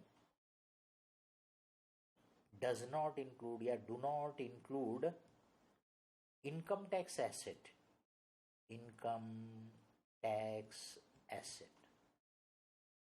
तो ये इंपॉर्टेंट है, यानी कि वो जो डेफर्ड टैक्स एसेट अपन बोलते हैं वो सेगमेंट एसेट में नहीं लेना है। तो आपको कभी कभी क्वेश्चन ऐसे पूछे गए उसने एसेट दे दिया और आपको 10% क्राइटेरिया के हिसाब से वो रिपोर्टेबल है कि नहीं है बताने को बोला। अब उसने बोला एसेट में डेफर्ड टैक्स एसेट इतना इंक्लूडेड है, तो आपको डेफर्ड टैक्स एसेट को हटाने के बाद जो एसेट बचेंगे उस पर वो 10% का क्राइटेरिया लगाना है, क्योंकि deferred tax asset is not treated as segment asset, ठीक है। सेगमेंट लायबिलिटी में do not include deferred tax liability और बोरोइंग को भी सेगमेंट की लायबिलिटी में इंक्लूड नहीं करना है। ये मेन पॉइंट्स, इंपॉर्टेंट पॉइंट्स आपको हमने बता दिए। I think this is more than sufficient as a matter of revision, है ना। अपन रिवीजन कर रहे हैं ताकि कम समय में आपका एक पूरा दिमाग में जो आपने ऑलरेडी डिटेल में पढ़ा है वो पूरी आइडिया रिफ्रेश हो जाए। इस पॉइंट ऑफ व्यू से अपन ये रिवीजन कर रहे हैं। और ग्रुप 2 के अकाउंटिंग स्टैंडर्ड थोड़े से एडवांस है, टफ है, खास करके जैसे अब ये नए चीज़ हो गई, ये आपकी पढ़ाई में अभी तक कभी आती नहीं है ये, है ना। तो अभी तक के जो बाकी के चैप्टर थे अमलगमेशन तक वो आपके पढ़े हुए चैप्टर थे, पर अब आप देखोगे अभी रेवेन्यू था, AS4 था, AS5 था, AS7 था, ये सब आपके नॉर्मल अकाउंटिंग के पढ़े हुए रहते हैं। पर ये जो आ गया अभी AS7 है आगे और 18 वगैरह है, तो ये थोड़े से आपके लिए नए रहेंगे, तो इनको तो आपको देखने की ज़रूरत रहेगी, रिवाइज करने की ज़रूरत रहेगी, ठीक है। अब अपन लेते हैं AS18 रिलेटेड पार्टी डिस्क्लोजर।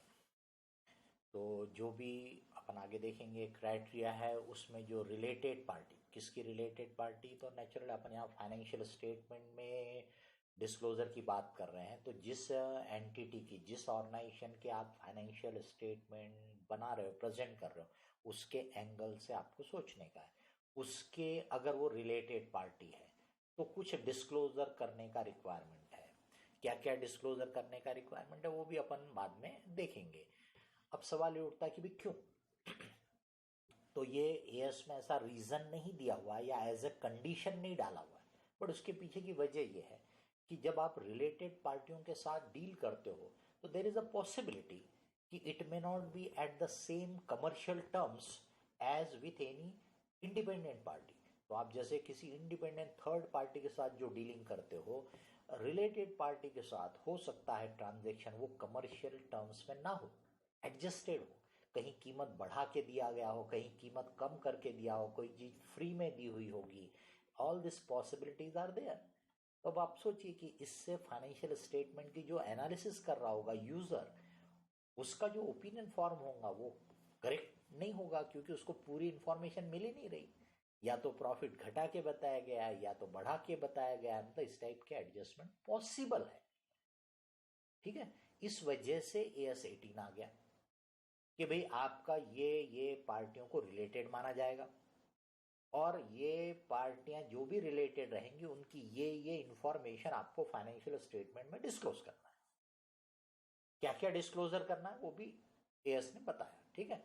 अब जो यूजर है उसको इंफॉर्मेशन मिल गई, अब वो अपना ओपिनियन फॉर्म करे कि ये एडजस्टेड नेचर के है या फेयर प्राइस पे है, that is left to him. इसका मतलब आपसे ऐसा केस स्टडी टाइप क्वेश्चन पूछ लेगा कि भाई जो आप ऑडिटर हो और वो जो पर्सन है वो कंपनी का रिप्रेजेंटेटिव बोलो, कंपनी का ये जो फाइनलाइजेशन कर रहा वो मैनेजर है, तो वो आपसे बोलता है कि भाई ये रिलेटेड पार्टी हमारी है डेफिनेशन में, लेकिन हमने इसके साथ जो ट्रांजैक्शन की है वो फेयर प्राइस पे है, मतलब मार्केट प्राइस पे है, और इसलिए डिस्क्लोजर करने की जरूरत नहीं है। The answer is no. Once it is a related party you have to make the disclosure, चाहे वो फेयर प्राइस पे हो या ना हो।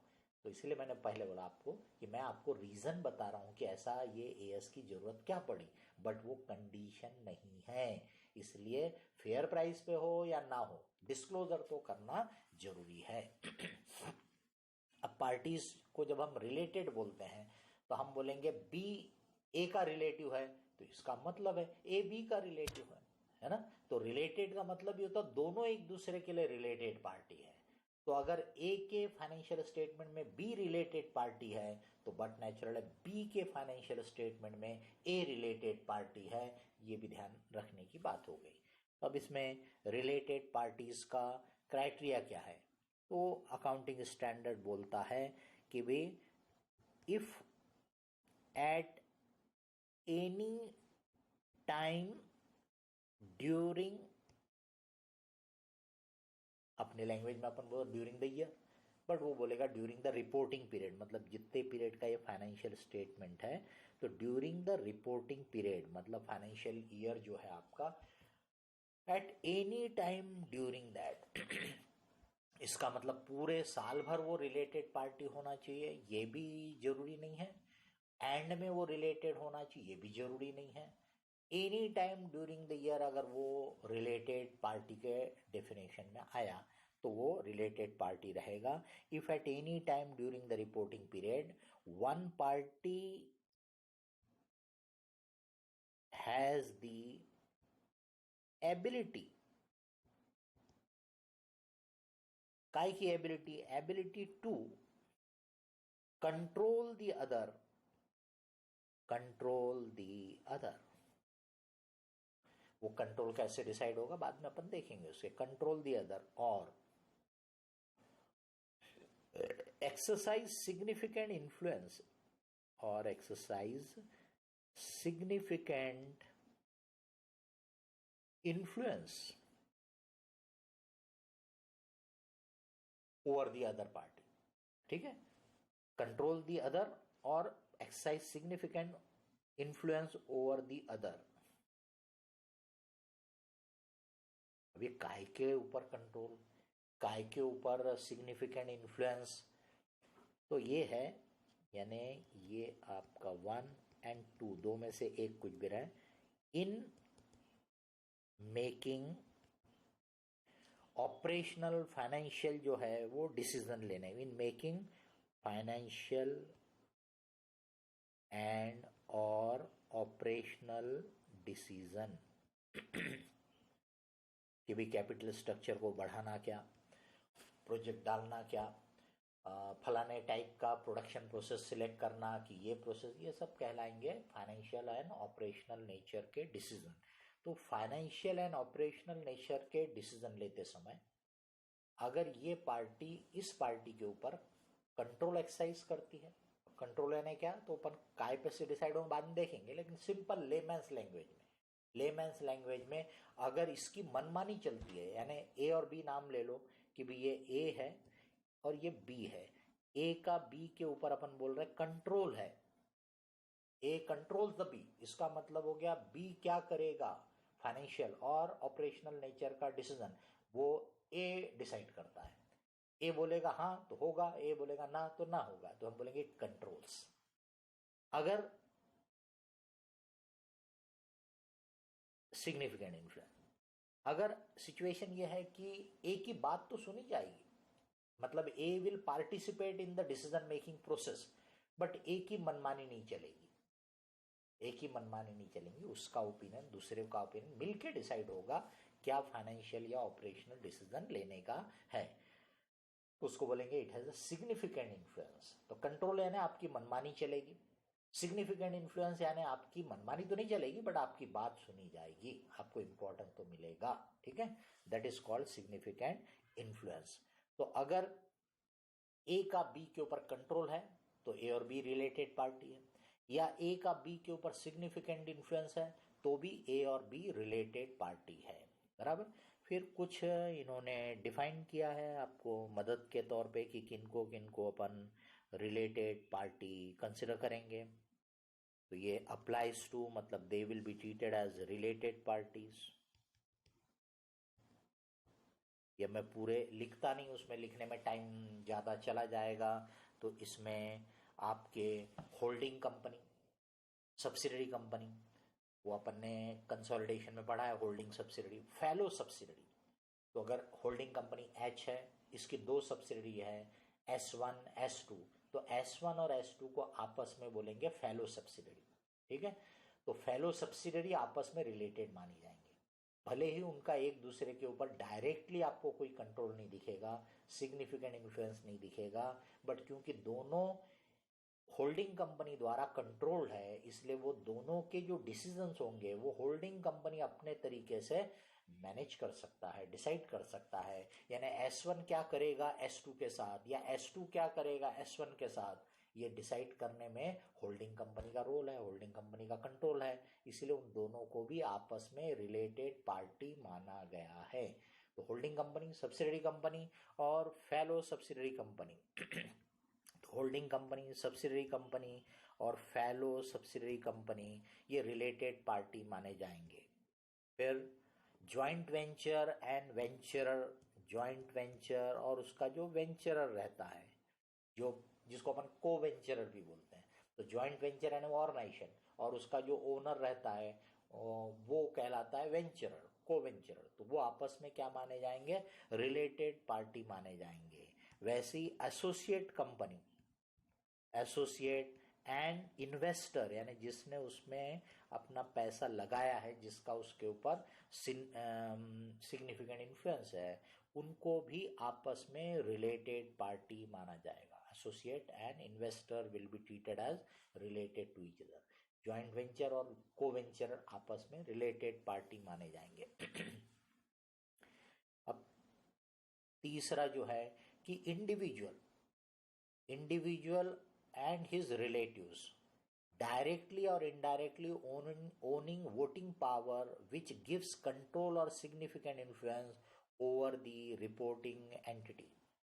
तो भाई आपके ऊपर जो इंडिविजुअल का इतना वोटिंग पावर उसके पास है कि वो आपको कंट्रोल कर सकता है या आपके ऊपर सिग्निफिकेंट इन्फ्लुएंस एक्सरसाइज कर सकता है, तो वो जो इंडिविजुअल पर्सन है वो आपका रिलेटेड पार्टी माना जाएगा। और उसके रिलेटिव्स भी, एंड हिज रिलेटिव्स भी, उसके रिलेटिव्स को भी रिलेटेड पार्टी माना जाएगा।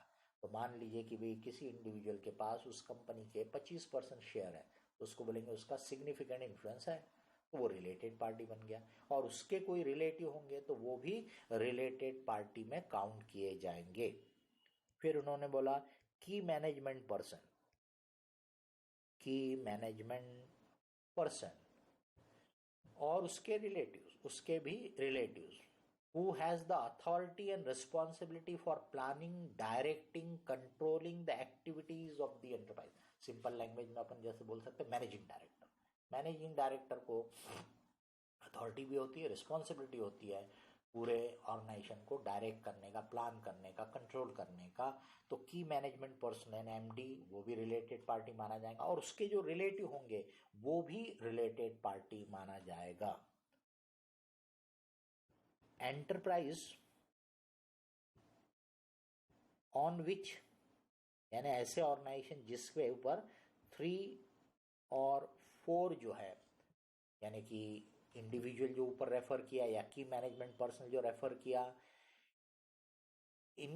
इनको भी जिनके ऊपर इनका सिग्निफिकेंट इन्फ्लुएंस 3 और 4 हैज सिग्निफिकेंट इन्फ्लुएंस, उनको भी रिलेटेड पार्टी माना जाएगा आपका। इसमें including enterprise owned by directors और मेजर शेयर होल्डर्स। अब रिलेटिव में किसको इंक्लूड करते हैं? तो रिलेटिव में सिंपल लैंग्वेज में आप बोल सकते हैं हस्बैंड वाइफ जैसे वो आपस में रिलेटिव माने जाएंगे। उसके ऊपर यानी मदर फादर, साइड में यानी ब्रदर सिस्टर, और नीचे बोला तो अपने बच्चे, बेटा बेटी जो भी है, ठीक है, they are treated as relatives. तो इंडिविजुअल और उसका स्पाउस यानी हस्बैंड वाइफ जो है, उनके मदर फादर, उनके जो भाई बहन हैं, उनके जो बच्चे हैं, उनको बोला जाता है रिलेटिव्स, ठीक है। अब कंट्रोल कैसे होता है? यहाँ पे कंट्रोल कैसे होता है? तो अपन ने होल्डिंग कंपनी के केस में ऑलरेडी देखा था कि एक कंपनी को कंट्रोल के लिए क्या था कि एक था half of voting power, more than half of voting power. तो यहाँ पर भी वो है कि अगर more than half of voting power आपके पास है तो आपका कंट्रोल है, ऐसा माना जाएगा। और दूसरा क्या था? Controls composition of board of directors, controls composition of board of director, यानी आप उसके आधे से ज़्यादा डायरेक्टर अपॉइंट कर सकते हो, रिमूव कर सकते हो, तो आपने उसका बोर्ड ऑफ डायरेक्टर का कंपोजिशन कंट्रोल कर रहे हो, ऐसा बोला जाएगा। अब इसके अलावा एक तीसरा दे दिया है जो होल्डिंग कंपनी वाले इसमें नहीं है, वो यहाँ पर है तीसरा पॉइंट कि substantial interest in voting power. Substantial किसको बोला? तो 20% और मोर। इसका मतलब 20% या उससे ज्यादा इक्विटी शेयर अगर आपके पास है तो हम बोलेंगे वोटिंग पावर है। And power to direct by statute, कोई लॉ ऐसा आपको पावर देता है, या और एग्रीमेंट के द्वारा आपको उसको डायरेक्ट करने का, उस एंटिटी को डायरेक्ट करने का पावर मिला। तो आपके पास 20% या उससे ज़्यादा वोटिंग पावर भी है, और स्टैट्यूट या एग्रीमेंट के द्वारा आपको उसको डायरेक्ट करने की अथॉरिटी भी है, तब भी माना जाएगा कि आप उसको कंट्रोल करते हो। सिग्निफिकेंट इन्फ्लुएंस के लिए, सिग्निफिकेंट इन्फ्लुएंस कब बोला जाएगा? तो आपके पास अगर 20% और मोर वोटिंग पावर है, 20% और मोर वोटिंग पावर, तो मान लिया जाएगा कि आपका उसके ऊपर सिग्निफिकेंट इन्फ्लुएंस है। मतलब मैंने ऑलरेडी बताया आपको कि सिग्निफिकेंट इन्फ्लुएंस बोला मतलब आपकी बात तो सुनी जाएगी पर आपकी मनमानी नहीं चलेगी। तो you will participate in the decision making process of operational and financial matters, but आपका कंट्रोल नहीं चलेगा। कंट्रोल बोला तो क्या है? आप डिसाइड करोगे, जो चाहोगे आप वो होगा, जो नहीं चाहोगे वो नहीं होगा, तो दैट इज कंट्रोल। तो कंट्रोल कैसे डिराइव होता है?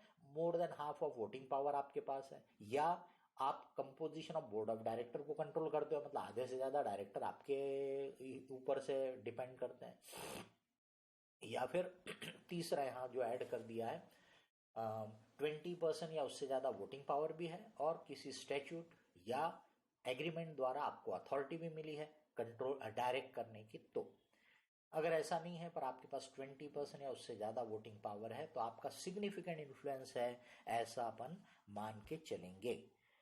अब इसमें दोनों में रिपोर्टिंग का जो रिक्वायरमेंट है वो तो सेम है, दोनों में रिपोर्टिंग करना है, लेकिन एक इंपॉर्टेंट डिस्टिंक्शन है कि अगर कंट्रोल वाली एंटिटी जो है उनके आपस में कोई ट्रांजैक्शन नहीं भी हुए तो उनका नाम वगैरह, उनकी रिलेशनशिप को डिस्क्लोज करना कंपलसरी है। इसका मतलब होल्डिंग कंपनी अपने फाइनेंशियल स्टेटमेंट में अपने सब्सिडरी का नाम वगैरह डिस्क्लोज करेगी, वैसी सब्सिडरी कंपनी अपने फाइनेंशियल स्टेटमेंट में होल्डिंग कंपनी का डिस्क्लोजर करेगी, इवन दो उनके बीच में कोई भी रिपोर्टेबल ट्रांजैक्शन नहीं हुए होंगे तो भी।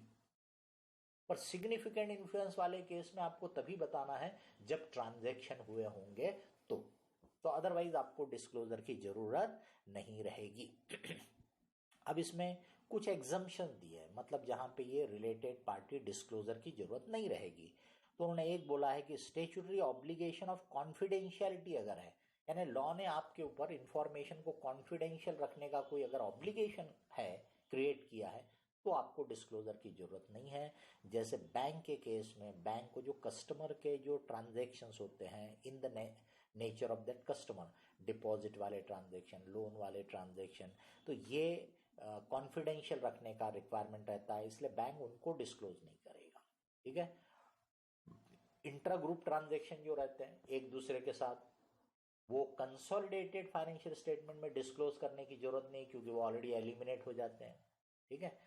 State control enterprise with other state control enterprise, तो गवर्नमेंट के द्वारा कंट्रोल ए ऑर्गेनाइजेशन है, बी ऑर्गेनाइजेशन है, तो इनको भी आपस के इंफॉर्मेशन डिस्क्लोज करने की जरूरत नहीं है। ये एग्जम्पशन की बात हो गई। इसके अलावा कुछ केसेस जो दिए हैं कि not related party simply because,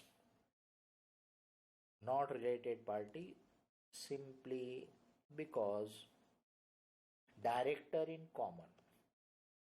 तो यार अगर मान लीजिए कि ए कंपनी में भी एक पर्सन डायरेक्टर है, बी कंपनी में भी एक पर्सन डायरेक्टर है, तो सिंपली बिकॉज दोनों में वो डायरेक्टर कॉमन है, इसलिए वो रिलेटेड पार्टी नहीं बन जाएंगे। बराबर। की मैनेजमेंट पर्सनल होगा, मैनेजिंग डायरेक्टर, तो वो रिलेटेड पार्टी बन जाएंगे क्योंकि वो कंट्रोल करता है। बट डायरेक्टर होगा कॉमन तो उससे नहीं होगा। वैसे ही उन्होंने बोला significant volume of business with a single customer और सप्लायर या फ्रेंचाइजी या डिस्ट्रीब्यूटर या आपका एजेंट, तो वो सिंपली बिकॉज आप उसको बहुत माल बेचते हो इसलिए वो आपका कंट्रोल या सिग्निफिकेंट इन्फ्लुएंस नहीं होता है, इसलिए उसको उस वजह से हम रिलेटेड पार्टी नहीं बोलेंगे। हाँ, बाकी के क्राइटेरिया में अगर बैठता होगा तो अलग बात है। Similarly then provider of finance, जिसने आपको लोन दिया है, तो सिंपली लोन दिया इसलिए वो हमारा कंट्रोल या सिग्निफिकेंट इन्फ्लुएंस की मैटर में नहीं बैठता है। ट्रेड यूनियन, पब्लिक यूटिलिटी, जैसे कि एमएसईबी है, आपको इलेक्ट्रिसिटी प्रोवाइड करता है, तो सिंपली बिकॉज भाई आप बोलोगे हमारी तो प्रोडक्शन प्रोसेस इलेक्ट्रिसिटी पे डिपेंडेंट है और वो एमएसईबी प्रोवाइड करता है, इसलिए एमएसईबी हमारा रिलेटेड पार्टी है ना। Answer is no. वो रिलेटेड पार्टी का डेफिनेशन में या तो कंट्रोल या तो सिग्निफिकेंट इन्फ्लुएंस आना चाहिए। सिंपली इन वजह से उसको रिलेटेड पार्टी नहीं बोला जाएगा। अब रिलेटेड पार्टी ट्रांजैक्शन में क्या चीजें बताएंगे। एक पॉइंट तो मैंने ऑलरेडी बता दिया कि जहां पे कंट्रोल होगा वहां पे ट्रांजैक्शन नहीं भी है तो भी डिस्क्लोजर करने की जरूरत है। बराबर। पर सिग्निफिकेंट इन्फ्लुएंस में डिस्क्लोजर तभी करना है जब ट्रांजैक्शन होंगे, तो नहीं तो डिस्क्लोजर करने की जरूरत नहीं है। ठीक है। अब आपने वो जो भी ट्रांजैक्शन यहाँ पे अभी अपन बात करेंगे, जो रिपोर्ट करना है, जो डिस्क्लोज करना है, आपने उसके लिए वैल्यू चार्ज किया तो भी डिस्क्लोज करना है, नहीं चार्ज किया, फ्री में किया तो भी डिस्क्लोज करना है।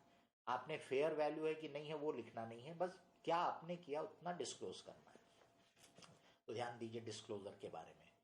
If there have been transaction between related parties during the existence of a related party relationship, the reporting enterprise should disclose the following. ये इंपॉर्टेंट पॉइंट होता है कि during the existence of related party relationship, तो मान लीजिए कि ये financial year है। बराबर। अब यहां से मान लो कि भी वो रिलेटेड पार्टी की रिलेशनशिप स्टार्ट हुई, चाहे वो कंट्रोल हो चाहे सिग्निफिकेंट इन्फ्लुएंस हो, और वो यहां तक मान लो कंटिन्यू हो रही है, एंड तक, एक समझाने के लिए, यहां तक कंटिन्यू हो रही है, अभी भी वो आपका रिलेशनशिप है, तो इस बीच में जो ट्रांजैक्शन हुए वो रिपोर्ट करना है, ये रिपोर्ट करना है। पर अगर यहां ट्रांजैक्शन कुछ हुए होंगे तो उसको रिपोर्ट करने की जरूरत नहीं। समझ रहे।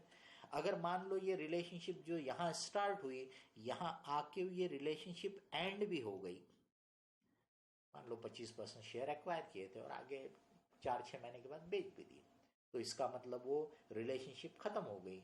तो आपको इस बीच में जो भी ट्रांजैक्शन हुए होंगे, यहां से लेके यहां तक के जो ट्रांजैक्शन हुए होंगे वो रिपोर्ट करना है। यहाँ के जो ट्रांजैक्शन होंगे वो रिपोर्ट करने की जरूरत नहीं है, यहाँ जो ट्रांजैक्शन हुए वो रिपोर्ट करने की जरूरत नहीं है। ठीक है। तो during the existence of related party relationship क्या क्या डिस्क्लोजर करना है? The name of transacting related party, description of the relationship, यानी वो होल्डिंग है, सब्सिडरी है, सिग्निफिकेंट इन्फ्लुएंस वाला है, की मैनेजमेंट पर्सनल है, वो रिलेशनशिप डिस्क्लोज करो। Description of the nature of transaction, sale है, परचेस है, और कुछ है, वो डिस्क्लोज करो। Volume of the transaction either as an amount, इतने लाख रुपए का, और एन अप्रोप्रिएट प्रपोर्शन कि 30% है, 20% of the total. Any other element of the related party transaction necessary for an understanding of the financial statement. Example, the transfer of a major asset had taken place at an amount materially different from that obtainable on normal commercial terms. तो ऐसा कोई transaction हुआ होगा तो वो भी disclose करने की जरूरत है। The amount or appropriate proportion of outstanding items pertaining to related parties at the balance sheet date and provision for doubtful debt due from such parties at that date. तो डेटर क्रेडिटर या उसका proportion कि भाई total debtor में से 20% ये related party का है, और उस पर अगर आपने बैड डेप्ट का प्रोविजन किया होगा तो वो भी डिस्क्लोज करना है। अमाउंट रिटर्न ऑफ और रिटर्न बैक, तो क्रेडिटर राइट ऑफ किया तो उसको बोलेंगे return back, debtor right of किया तो उसको बोलेंगे return of in the period in respect of डेब्ट ड्यू फ्रॉम और टू रिलेटेड पार्टीज। तो उस पीरियड में आपने अगर कोई राइट ऑफ किया होगा डेटर या क्रेडिटर का जो रिलेटेड पार्टी है तो वो भी डिस्क्लोज करने का है। अब किस टाइप के ट्रांजेक्शन कवर हो सकते हैं? द फॉलोइंग आर एग्जाम्पल्स हैं, मतलब इसके अलावा भी कोई चीज अगर वो क्राइटेरिया में आता है तो डिस्क्लोज करो। The following are examples of the related party transaction in respect of which disclosure may be made by a reporting enterprise.